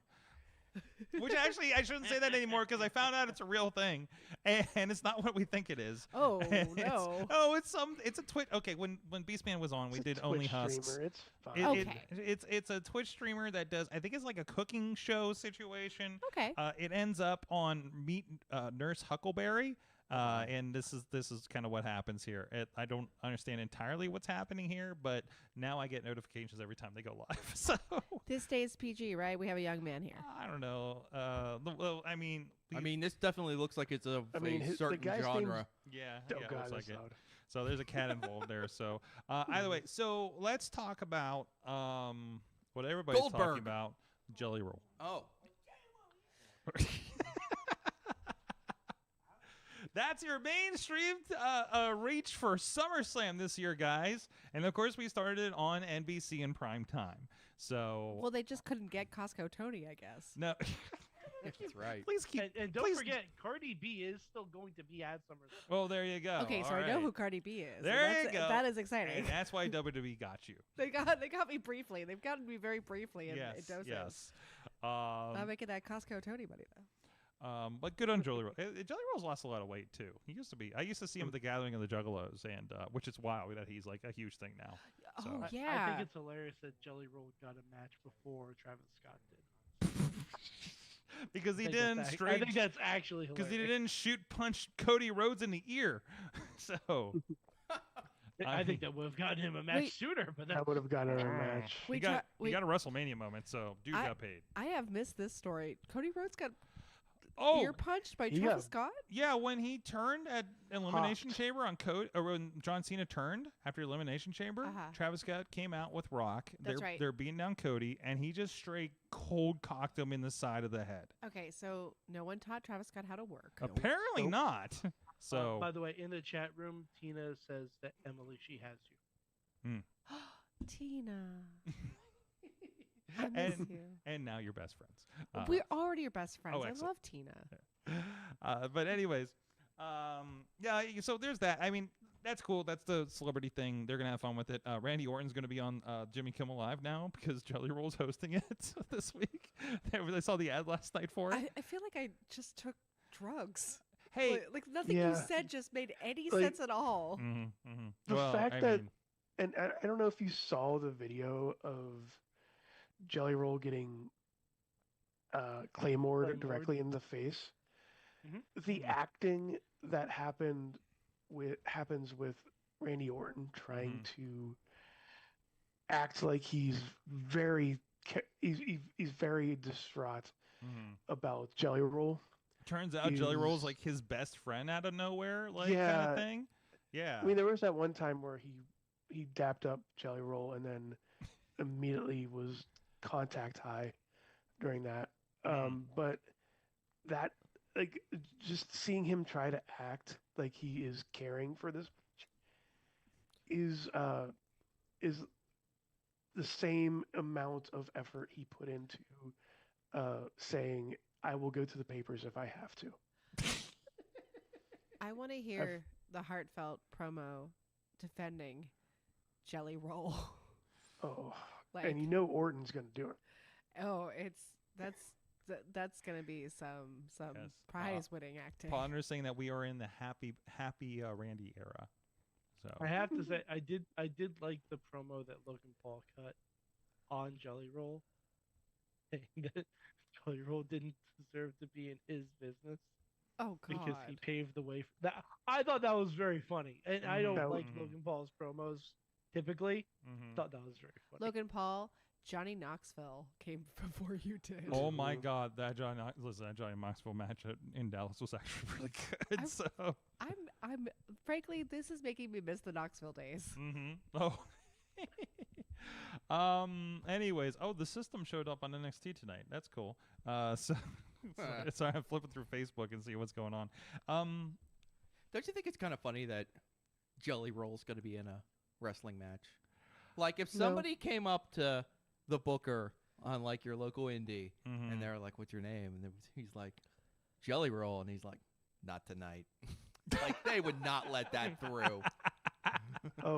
That name would never. That would local celebrities on a wrestling show. No, I'm just saying that like a wrestler would never. Wait, hold up. Riz has got a We point. have a wrestler named Super Hentai. I don't. Yeah, Super Hentai. That's a different era. One Super Hentai. So you're saying that if I Banana, yeah. I'll throw in Bro, even though he's actually a wrestler. And I have somebody whose name is OK. It's like there's. I'm really confused by the OK Kid every week. Who's that he comes OK? in. Yeah, his name's OK. I love him. He's the one most. of my favorites, actually. He's the most OK wrestler. He comes out with Banana a lot, actually. I wouldn't let that go. I wouldn't let that slide. That's a very limiting kind of gimmick. And Matt, I want you to start hanging out in the chat room on Thursday nights. Okay, and giving your honest opinion. I will begin consulting. Yes. Please start consulting on Thursday Night Fights. Yes. And also, please don't Google wrestler OK. Because it probably will bring up the one from WCW. Oh. And we don't want that. So we could also talk about who in WWF. Yeah, I know who. So this is just teaching me that if I want to potentially get like booked on a wrestling show without becoming an actual wrestler, I just have to change my name to like Blueberry Muffin or something. Yes. Oh yeah, absolutely. You're gonna have to change that hair color. It might though. already be taken. Yeah. I feel like that's like a gimmick You know in what? Texas. Oh, you know what name isn't taken? I got it. Strawberry Shortcake. Definitely original. Not branded or taken from in any fashion, No, right? no one's ever taken No that. one. It does not In exist. fact, Blueberry I Muffin, would I think, was try her best apple friend to be strudel. known. What's that, Mike? I would try apple strudel. That would be Bran muffin. Bran muffin. I'm just Brandy saying. muffin. Brandy muffin. Jelly Roll is I think she easily dances in one the of the club. worst wrestler names ever, but no one's gonna say anything because He's not a he wrestler. came from outside wrestling. Because he has a He's not Grammy. wrestler. Because he has a Grammy or something. He's got a He's Grammy. making yeah. a bunch of money as that name. Yeah, but like everybody has a Grammy. Milli Vanilli's got a Grammy sword. I do know a couple people with Grammys. Yeah. So. You work in any kind of music capacity for long enough, you have a Grammy. Yeah, doesn't Furzy have a Grammy that's around here? Because they do like regional Grammys and stuff like that yeah. too. So like, there's a billion production Grammys. There's Grammys for every like type of music. We have at least 3 different polka people based in this region who are Grammy award-winning polka artists. Yeah. Lots of the jazz group. Damn it. Sorg, so much information. It's just all blanking out. Let's go to the chat room. DP says, Emily, it needs to be raspberry tart. That's quite good. That's quite good. That's actually not bad. Yeah, raspberry tart and from the Tart family. Damn it. Watch out for her sisters. Yeah, right. We're going to start a whole dynasty. Yes, that's right. We don't have a dungeon. We have a bakery. Listen, we'll try anything on Thursday night. So. Oh man. I don't see anything with raspberry in cage match. Thank you. I want to know the. No one has used the word raspberry in their name on Cage Match. I don't see anything in raspberry. Wait, that's incredible. Really? Are you serious? Would the heater be rhubarb tart? Custard. I'm trying to think tart? of some obscure berries now. Boysenberry tart. Elderberry. Elderberry's good. I gotta go 20 years in the past so I can actually like take this with me, become a wrestler because I can't now. Honestly, we should just run all this past Tony Storm. You got to find me just some trainee for Thursday nights. We're just giving it to her. You're raspberry tart now, girl. Oh my Get out God, there. yeah. Just give me a kid. I'll just fill What's her my head with character? ideas. I don't know. You're raspberry tart. Go get him. You're the tart family. It's starting with you, Raspberry. We're But gonna I have add dark table hair. members. We'll fix it later. Don't worry. Just get out I there. also just typed tart into cage match. There is a tart foundation. Oh no. No. I have they're inactive currently, and they only had 6 matches. Oh Okay. man, that's up for grabs. That's I up think for we're grabs. okay. That's up for grabs. I When think was we're the last okay. time they were active, Mike? 2021. Oh, that's ours. Give we got me- that. The Yeah, okay. Tart Foundation. It was Aaron Atlas and Matt Brannigan. Matt Brannigan. Oh, I that guy. adore him. Really? Yeah, he did he did one of our episodes. He's great. Love it. Well, you're gonna have to bring him back and ask him about this now. So.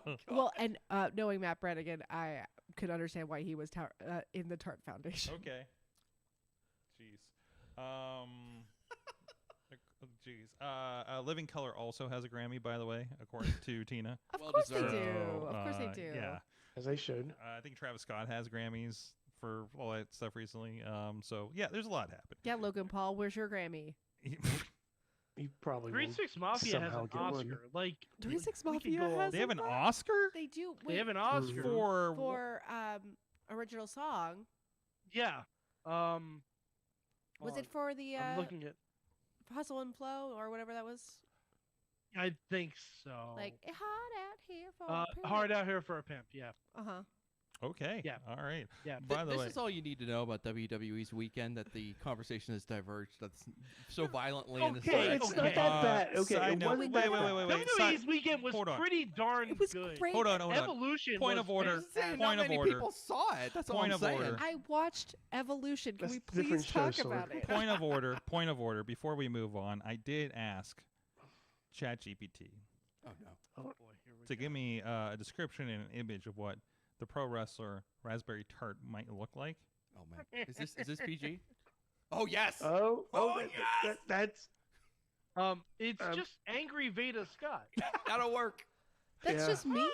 This But is like, I funny. was gonna say that's like cut. It really did kind of get your essence, didn't it? Yeah. Wow. Yeah, I'm It's like impressed. your soul reflecting. And I didn't up even like there. feed you into this or anything. It No, just I mean, knows. And like you make me like 50% like better, more athletic looking. That's me. I'm not gonna lie. TNA Knockouts champion within 6 months. 100%. I mean, she's tagging up with Harley Hudson. Let's be clear. Oh, fuck! Harley Cameron and Raspberry Tart. That's the team. That's it. That's Yes. it. Also, That's the team I want. also, If it Tart- makes you feel any better, Tartly? I am on that Harley Hudson hype train, so I'm with you right there. When they brought in Harley Hudson, because I yeah, never mind. Well, we won't take it there. Evolution. Tell me more. Let's talk about other Mystery. women that I don't Evolution. You wanna have watch feelings Goldberg? You wanna for. talk Cut about to the Goldberg? chase. Just tell me about this Rhea EO match because I didn't see it. What's Yes. up? What happened? Fucking ruled until lot. okay. They but- fucking killed each other. It was great. yeah, it was fantastic. And then the finish happened, which was didn't make me as angry as I thought it would have. But well, so spoilers. That if you didn't Naomi, watch Raw, if you didn't watch, yeah. Yeah, if you Well, Matt didn't watch Raw, it. Naomi cashed in her briefcase, and after Rhea and Io had killed each other, came in and capitalized and got the pin. because of course, new champ. I was super excited with it. Yeah, 'Cause I thought Naomi's path was so clear. I thought Jade was just gonna beat Tiffany. Naomi was gonna cash in on Jade. Bob's your uncle, and we go from there. This was a welcome surprise. okay, that's a really fair point, Mike. I hadn't really thought about that, and maybe that's like kind of innately why I wasn't as mad at this as I possibly could have been, considering that this match went so hard, it was so good that I wanted a proper finish, and yet when this happened, I wasn't that pissed off about it. 'Cause in any other context, I probably would have been livid. Because now you've opened up this door that Rhea still hasn't gotten her win on Io, which has been this ongoing thing that Rhea, like for like a year, they keep having a match. Usually somebody else is involved, and she just can't get this win on Io going all the way back to NXT now. You know, like Io is the white whale, and we're at this point where I think Bubba Ray and a bunch of others are calling like Io Sky may be the best wrestler in the world right now. Yeah, I think Lawler just came out with that like today or yesterday. Filthy Tom just saying like, yeah, basically. Yeah. I mean, we all know that Tom Lawler is a huge fan of the Joshi, but like, yeah, basically saying like, I was wrong saying this was the best. This person's the best wrestler. I was wrong saying this person was the best wrestler. Best wrestler is Io Sky. And you can't argue. Like, Io Sky's been killing it for how long? Like, Io Sky was part of that kick-ass match in Lucha Underground that I keep bringing up. Penta versus the Lotus Triad. Yes. Lotus Triad. Yeah, it's all right there. So yeah, I mean, we got Kyrie and Asuka not getting to do too much in their like position and evolution, but Io of the trio of them, like, she got to shine, and wow. I'm never gonna knock Joshi versus a power wrestler. I'm never gonna I'm predisposed to love a match like Io versus Rhea for lots and lots of reasons, and not just because of all the like inappropriate thoughts I have about Rhea Ripley. Like, it is. Can we get into that on Patreon? It is so good. So say we all. So say we all. Like, who among us? Come on. But I mean, who wouldn't? But this match was even better than expected. And also, especially when it went outside. I'm sorry, I didn't mean to cut you off. But No. like the ref bump. Yes. Which awesome bump by Jessica Carr, by the way. Oh God, she went so far. Yeah, she's not used to taking bumps. I don't know if I've ever seen her take a ref bump. She sold it very well, and then we got to see them really like explore the space. Yes. Yeah, and we got to see Rhea take control. We got to see Io take control. We got both of them dragging each other around. We got a huge Io jump from the like how far, how high. My favorite Io jumps are where you can't see where she's landing in the wide shot. She was also, please forgive me if I got this wrong. This was several years ago at this point, but like War Games, she was the one who jumped off of Trash the can. cave with a trash can. Yeah. So we've seen Io do quite a bit from quite big heights, and all of it works. It all hung together. It never dragged. It didn't feel like there was unnecessary spots. It didn't feel as if anything like was like extraneous or they were like dragging things out. It was so tightly. Like, did someone else say that? I forget. Sork, was it you said that this was the work rate show? Like, there you go. That was your work rate right there. And how do you continue a good feud that's face versus face? You add a chaotic heel. And Mike, Naomi has been killing it. You're selling lately. me on this. You actually, like, you're making really good points here. Like, this is why it didn't bother me nearly as much as it would have otherwise. Because, like, you do that with another match. I'm sorry. I keep forgetting that there's a precious young man here. Have you heard the rest of the language on this show? We're don't- past but, that. But I don't want to be the one responsible for that. Like, but yeah. Listen. Mason talks trash in our fantasy. Yeah, football you should. league. You should He hear knows him. what goes on. Okay, Yeah. but Listen, don't even say it takes no, a village Mason. to You know corrupt you a do. kid. Come on. I don't want to be part of the corruption village. That's your stable right there, the corruption village. Okay. But yeah, I normally would have been real pissed about a finish like that, but it didn't really bother me. And Mike, I think you're illustrating all the reasons why. I think this feud is really good if you can keep an element in there that's going to like stir things up. And for Naomi, this is great. This is excellent movement for Naomi. Because after that Jade match, I kind of thought, okay, we're kind of stuck in a holding pattern for her. Also, first African American woman to cash in. First African American woman Money in the Bank. It's all right there. Like, it's fantastic. First world champion? No, that's not right. No, Okay. that's not right. But just like, actually, the women's world championship, maybe this iteration, but that's neither here nor there. That's true. That's like, it was such a good moment for Naomi. Like, and it was the quintessential Money in the Bank cash in. Because she got her ass kicked earlier in the evening. Yeah. It's almost exactly what Rollins did with during the cash in against Brock and Roman. Well, a Money in the Bank cash-in doesn't doing it any other way doesn't make that much sense. Like the way you should always do a cash-in is to cash it in after two wrestlers are almost dead. That's what makes the most sense. But it's not always a three-way like that though. You know, sometimes it's just you just come in and scoop up the person that just won it or something, right? Yeah, but but this way, like you've got two bodies on the ground, just run in and pin one. Remind me who she got the pin on. She got the pin on Io. On Io, okay, so she did pin the champion. So okay, and now she can hold that over Rhea's head. Yes, yes, she can. She pinned her when she didn't. Okay, I like that. Okay, and also like I liked how she inserted herself into the match. Because then it makes it a triple threat, and she can use the briefcase. Yeah, Mike, you got me. I'm sold on this. Like I was like feeling okay about it, and now I'm like, okay, thumbs up, across the board, totally good. And also, we didn't waste any time on Raw. Like Raw, they all opened the show, and they're like, okay, screw it, triple threat match at SummerSlam, perfect. Main event night 1 for me. That's like if we can just add awesome Naomi to what was already a great match, sign me up. Main event night 1. Yeah, this might have me watching SummerSlam. This might have me watching WWE. Like that's been really hard to do in the past. So like after Evolution, but it did.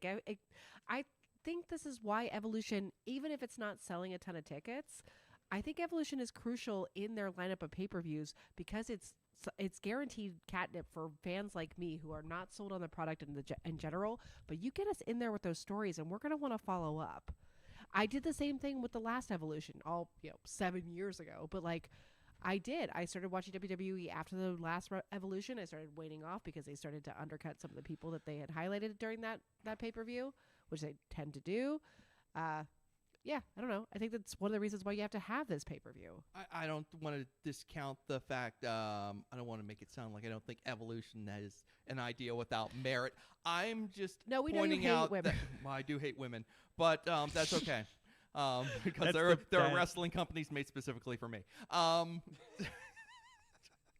Can we delete that? Can we take that out? Yeah, don't worry about it. Yeah, that'll be gone. Okay, good. That's great. Yeah. We're going to clip it. I'm going to clip it right now on Twitch. You know what? You know what? If Elmo can get away with that crap he pulled, then I can get away with this, all right? I'm okay. Somebody hacked my brain. So cutting back to Matt Hayden. I'm not saying that the Evolution idea is not without merit. I'm just saying without a lot of, like, without real evidence of, like, a sustainable, financially successful model. I just doubt that TKO is going to go back to that well. But here's the thing. Here's the thing. Oh, sorry. Go ahead, Riz. Go ahead. No, I was going to say that's not the. Every now and again, it's going to happen, and it's going to look like that. It's going to be, and then once it happens, we're going to see it in small doses. But whenever those small doses happen, they're going to pack a punch. You're going to have Io versus Rhea. You're going to have all that talent in that ring. Triple threat match was very good as well. Triple threat match was great. In small doses, some niche idea like I shouldn't call it a niche idea, but having an all women's pay-per-view will work. Comparatively, now, it did go. It did go against a all in, but it still didn't need to. We still don't need to compare it between all in. So for comparison part, if we talk about, you mentioned attendance, just for in FYI for people who might be wondering what we're getting into here, about 13,000 plus for Saturday night's main event. Same arena, about 8,000 plus for Evolution.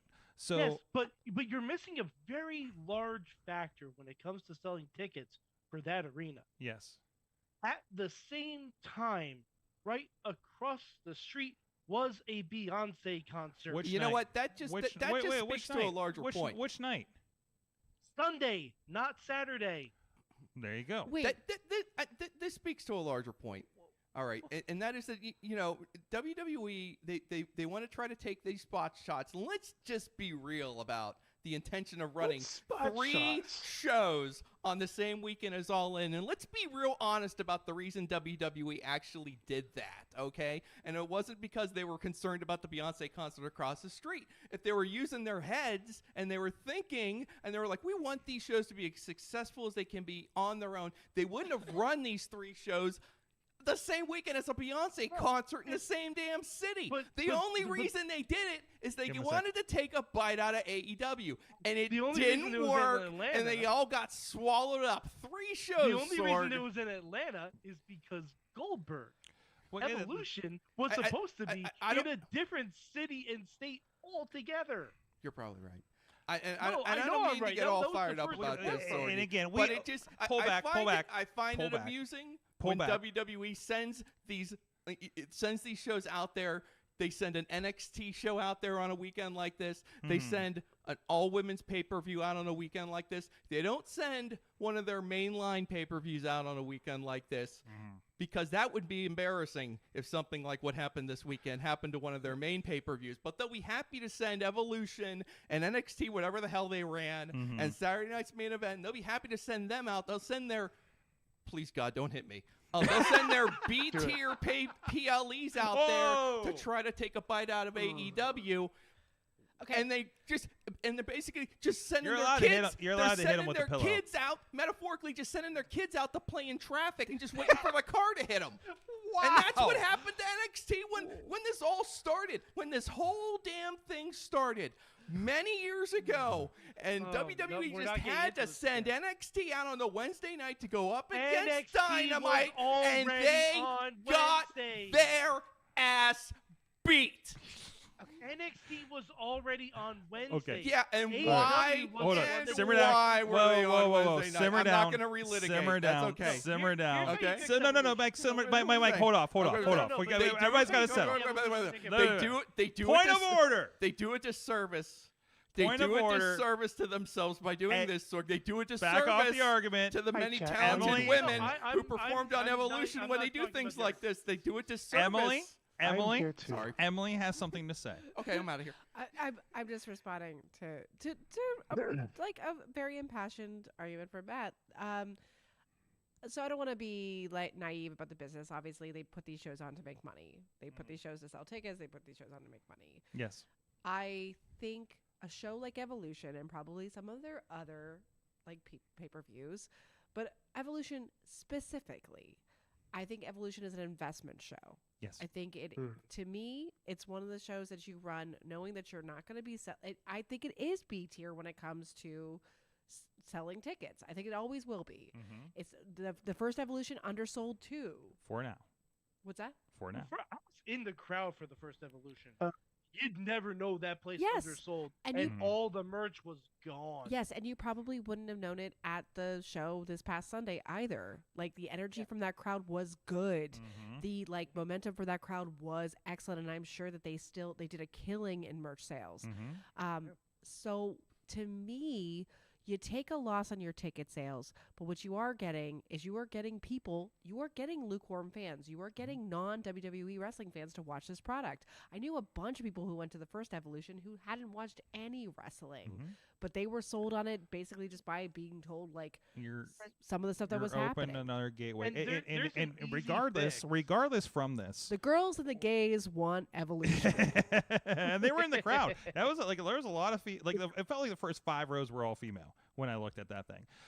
So, and the other thing, regardless of the ticket sales, regardless of anything else, and again, not being in the rooms where the conversations are happening with this stuff, but, regardless of what you did sell, regardless of whatever, you do have an opportunity to, there was a really good point of this. This is one of the, I don't know, maybe it was a Meltzer, maybe it was a Cornette, somewhere, maybe it was a Busted Open, but there was a line about, regardless of what's happening with ticket sales and being outsold, on ticket sales for the weekend, which is just one aspect. See my cost breakdown of what money they make from what in these companies that may need vetted over on the Facebook group. But maybe more important to this is they got the last word on social media. Regardless of how big All In is, and you got your Costco guy. I don't think there was any other big mainstream stuff happening All In, but it did serve the wrestling fans. But WWE will win almost always the social media game, because they had a Jelly Roll spot, they had the Bill Goldberg spot, and then they had the Evolution spot. And, of course, as you see on Monday, they have the headlines for the weekend for the most part, because they're tied into that mass media between all of their deals and their reach out and everything like that. I'm sure there's coverage around All In as well, because wrestling's hot enough right now that they're just going to cover everything. But still, but it doesn't matter, because in Greenville, Pennsylvania, the big news was the wrestling in the backyard that was on the front page one day. So, because I go to the VFW to have a drink with my nephew, and they're like, "Oh, the wrestlers were in town." I'm like, "Yes, I know the wrestlers that were in town, and they were at somebody's backyard party apparently." And then one of the writers from the Record Argus was a referee, so for the hometown paper. So, and that's who really won the game, was Greenville, Pennsylvania. Anyways, we gotta get moving on here before we get into another argument. A lot of great stuff from this weekend. To make a point. That's all. There's a lot of points here, but my point is Slice on Broadway, Damn right, supporting Pittsburgh podcasting with the perfect pepperoni pizza. SliceOnBroadway.com, the #1 cheese pizza in the world, according to a plaque on their thing that they got in Vegas. Rico and the folks up there, got to hang with them here again tonight, and always a great crew. So go check them out, SliceOnBroadway.com. Oh no, I deleted my corner thing. Oh no, don't save this one. Anyways, with that, it's time to find out, what did we learn from wrestling this week? Mason, what'd you learn? Oh God, who do we have go first? Let's start with Mason. Let's let Junior here go first. There you go. Finish that pizza slice. Thank you for the commercial there, Mason. He's like, it's so good he can't talk. It's just I was stalking Dominic Mysterio everywhere. Did you see the prayer last night? No, I missed it. He's in the back about the Adam Pearce is telling him about how he's getting reevaluated by medical next week, and if he doesn't, he's getting a match. If he passes, he's getting a match with AJ. And in the background is just AJ just praying, just straight up praying. Thank you, God. Thank you, God. And Dominic's like, stop it. And then he starts praying for it not to happen, and walks away. It was a tremendous backstage on Raw. Were they fighting over God's love? I think they were in that moment. Yes. That's super duper. I love it. Oh, I don't know what to say. That was a hell of a lot of wrestling over the weekend, and you know what? Even if you're not watching all the wrestling, it's still a hell of a lot of fun to talk about the wrestling. So I'm glad you all let me come back. Sorg. Absolutely. I hope it didn't cause too much trouble. Well, I don't know. Mad Mike, I just want to say I still love you. I'm very sorry. I love you too. I'm sorry we can never find common ground on this topic. No. We're just gonna keep doing this over and over again. And it's worse because everybody's on Zoom, so it's like we can't happening. If you run Evolution every year during Women's History Month, when WWE traditionally doesn't run a pay-per-view because they're building to WrestleMania, in smaller venues like they were planning to do before Goldberg decided he wanted to wrestle in Atlanta on Beyonce weekend. Yeah. And that's how you fix that. I think just because Goldberg thinks he's bigger than Beyonce. I think that's a great physically, idea. he is bigger than because I think that's a I great don't know idea. about that. I think that's a great idea because, yes, I think that's a great idea. Just stop. Oh, they're not going to stop. Why am I even talking about it? Suggesting the they're going arena to stop that doing this. Evolution was supposed to be in had a capacity of more than half of what the one that they ended up running in was. Yeah, I mean, like, no, I so think they planned WWE for it, and then is never going to stop being this way. You know, that the pettiness will never end. So anytime it kind of like blows up in their face, and it's hard to even say it blew up in their face. I mean they had obviously they've had a successful weekend themselves. They had a very happy with what they weekend saw. takeover, like in Atlanta. Gunther they did and fine. Goldberg. I was watching with the sound down. It looked like it was a delight. I mean, who could have possibly expected?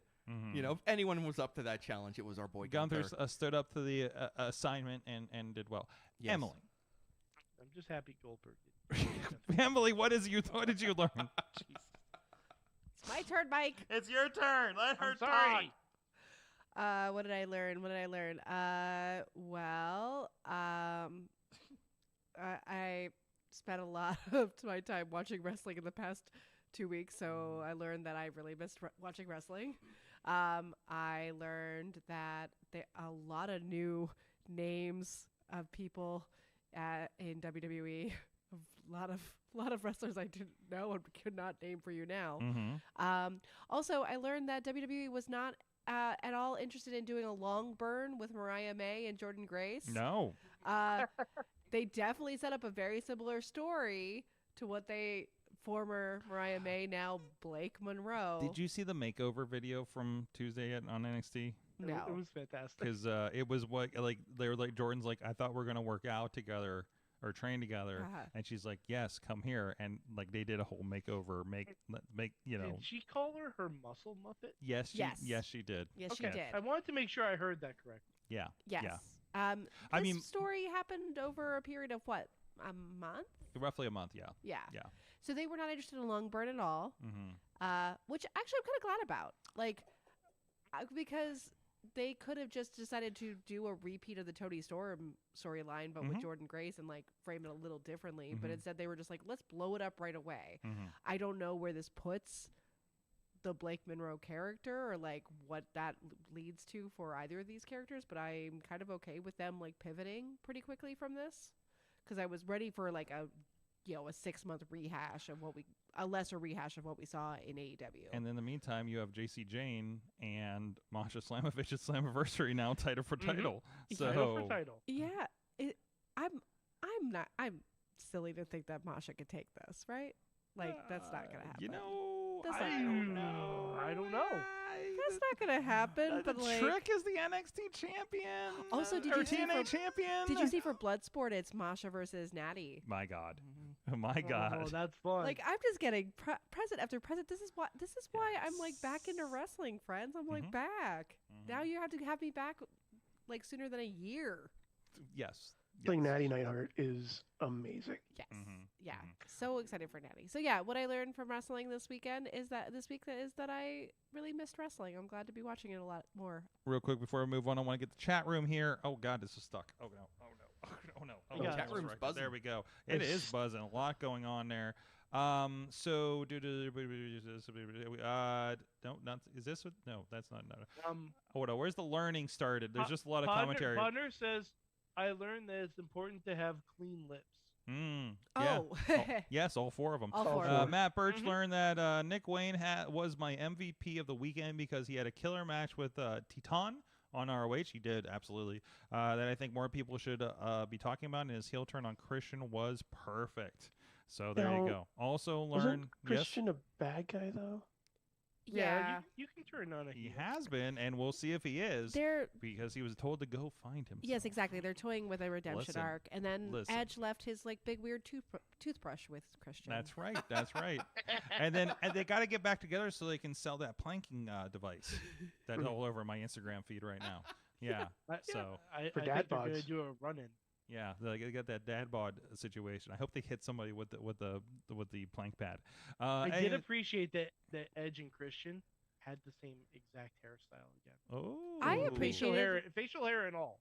I appreciate that Christian is sticking to the turtleneck, even though it's like, July in Dallas. They just went sleeveless. I'm waiting for Christian to unveil a phone. Matthew Birch also says that the Psychedelic Rules match from last week's 880 TNF was still my favorite match from all the wrestling I've seen this past week. Listen, it involved a shark. It involved some music cues.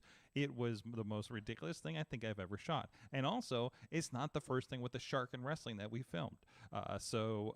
I would be shocked if that was. It's true. Listen, there have been a lot. COVID was wild. I was actually thinking about releasing a certain match from COVID that we haven't released. That we talked about. That match? That match? That match? Are you allowed to? I checked the statute of limitations on that potential misdemeanor. Potential misdemeanor. And I don't know, maybe I mean, it played like a felony. I to don't me. think it's a felony, but I did look it up. If I got brandishing a weapon right, wherever that landed, it says 3 years, so I think we're okay. Why don't you have one of your many wrestling lawyer friends to have a look at it? Well, I think it would be perfect for the comeback of that promotion. But also, I learned that Antoine Scott, who's going to be, we're doing a panel at Teco this weekend down here in Pittsburgh. I also have a media pass as well, and I'm going to figure out what I'm going to do with it. So I'm gonna go around and I don't know. Maybe I'm just like teach this old guy anime kind of thing. I don't know what's gonna happen. I also need somebody to come with me and help me with tech. So we gotta figure that out too. And also we're gonna be doing a panel with Antoine here, just like we did at I believe it was the Sakura Project, if I'm not mistaken. Where it's gonna be I'm gonna be on it this time, and MV Young is gonna be joining us as well. So come talk wrestling with us. There it's gonna be if I'm not mistaken, I think 6:30 p.m. Somewhere around there. It's gonna be on the schedule there on Friday. So look forward to that, and we'll be filming it, of course, and having that up there too. Message me in private, please. Okay, we're gonna have a side conversation. Tina learned that there is something for everyone in wrestling, and Ospreay Danielson was the duet we didn't know we needed. Oh, that's right. I heard they were singing at the Starrcade. Yeah, karaoke. Oh, yes. yeah. Sangawa. I'm sure I'm still fucking it up, but you get the idea. It was a fun time. Beastman had fun there too. So Glenn was in a car on Zoom. How is there already not a Beastman anime? He was in Japan for a minute, so you know. Mad Mike, what'd you learn? Anime. Mad Mike, what'd you learn? I learned that injuries suck. Mm-hmm. Especially timing of injuries when people are just getting hot and off the ground. I hope that our favorites are able to come back as soon as is healthily possible. And like this is just a small list that I can think of off the top of my head. Owens, Adam Cole, Liv Morgan, Seth Rollins, Chad Gable, like right there.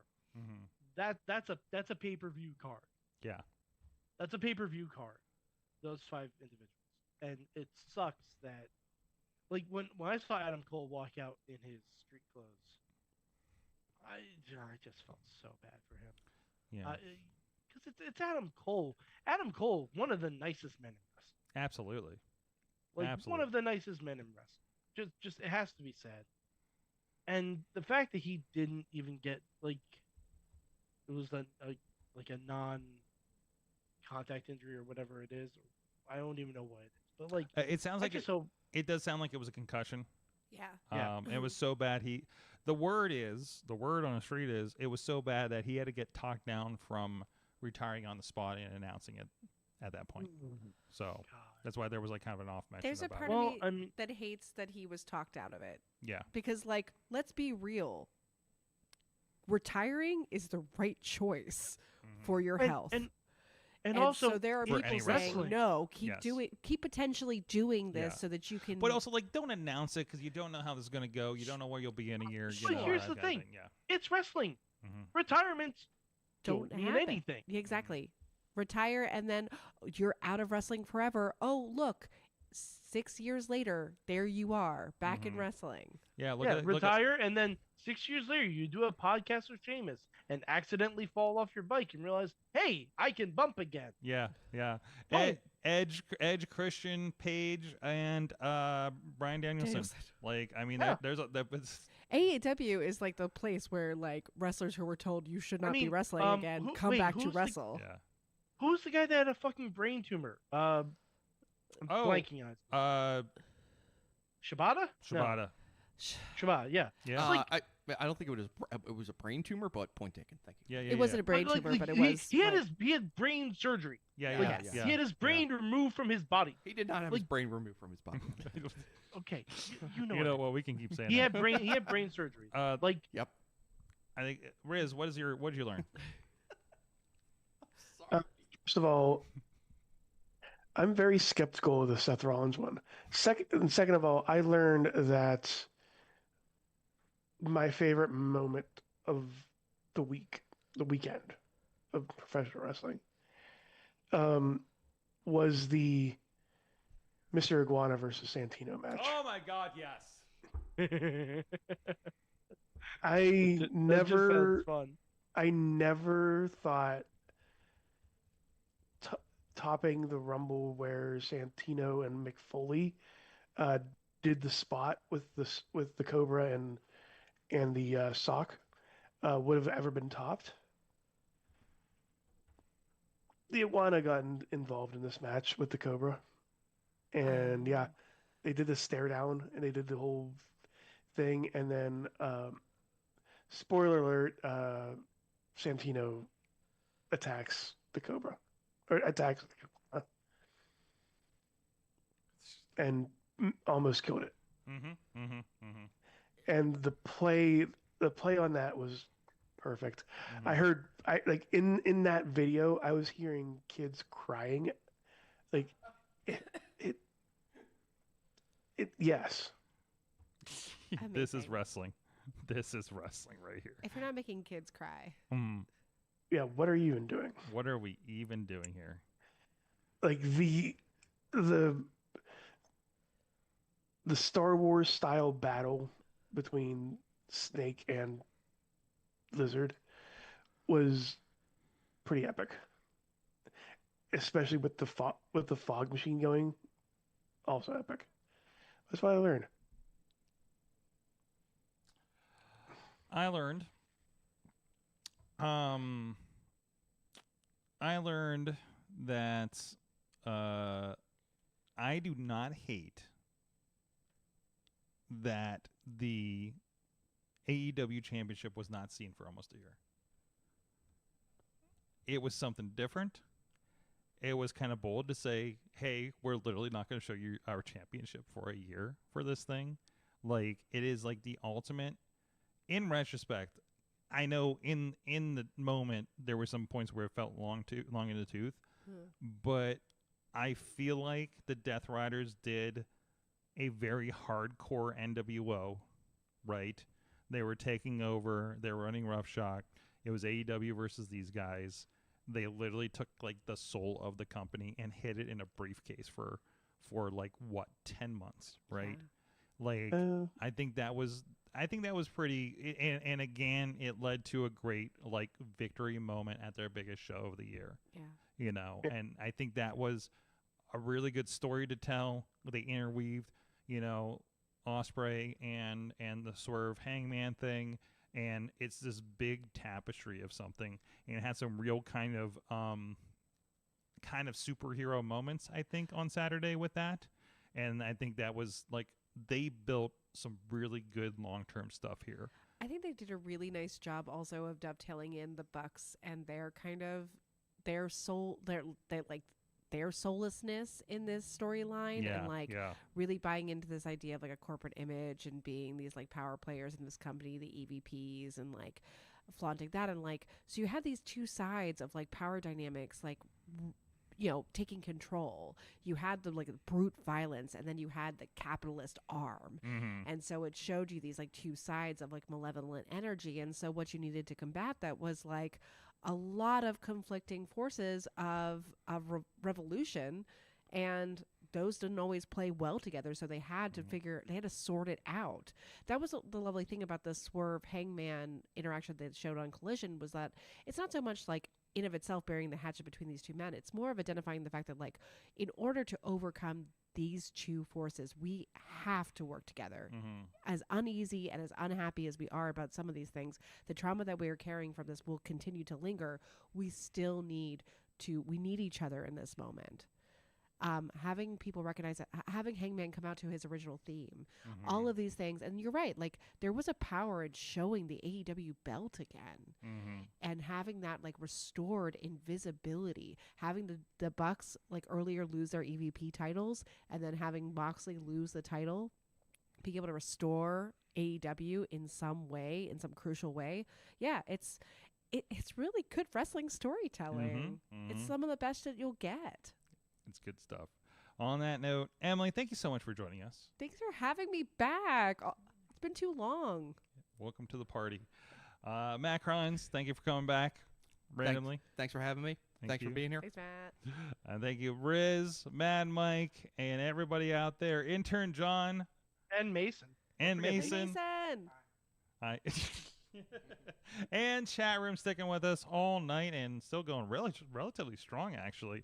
So for this late and long show. Oh my God. Also Buff Eagle Sorg.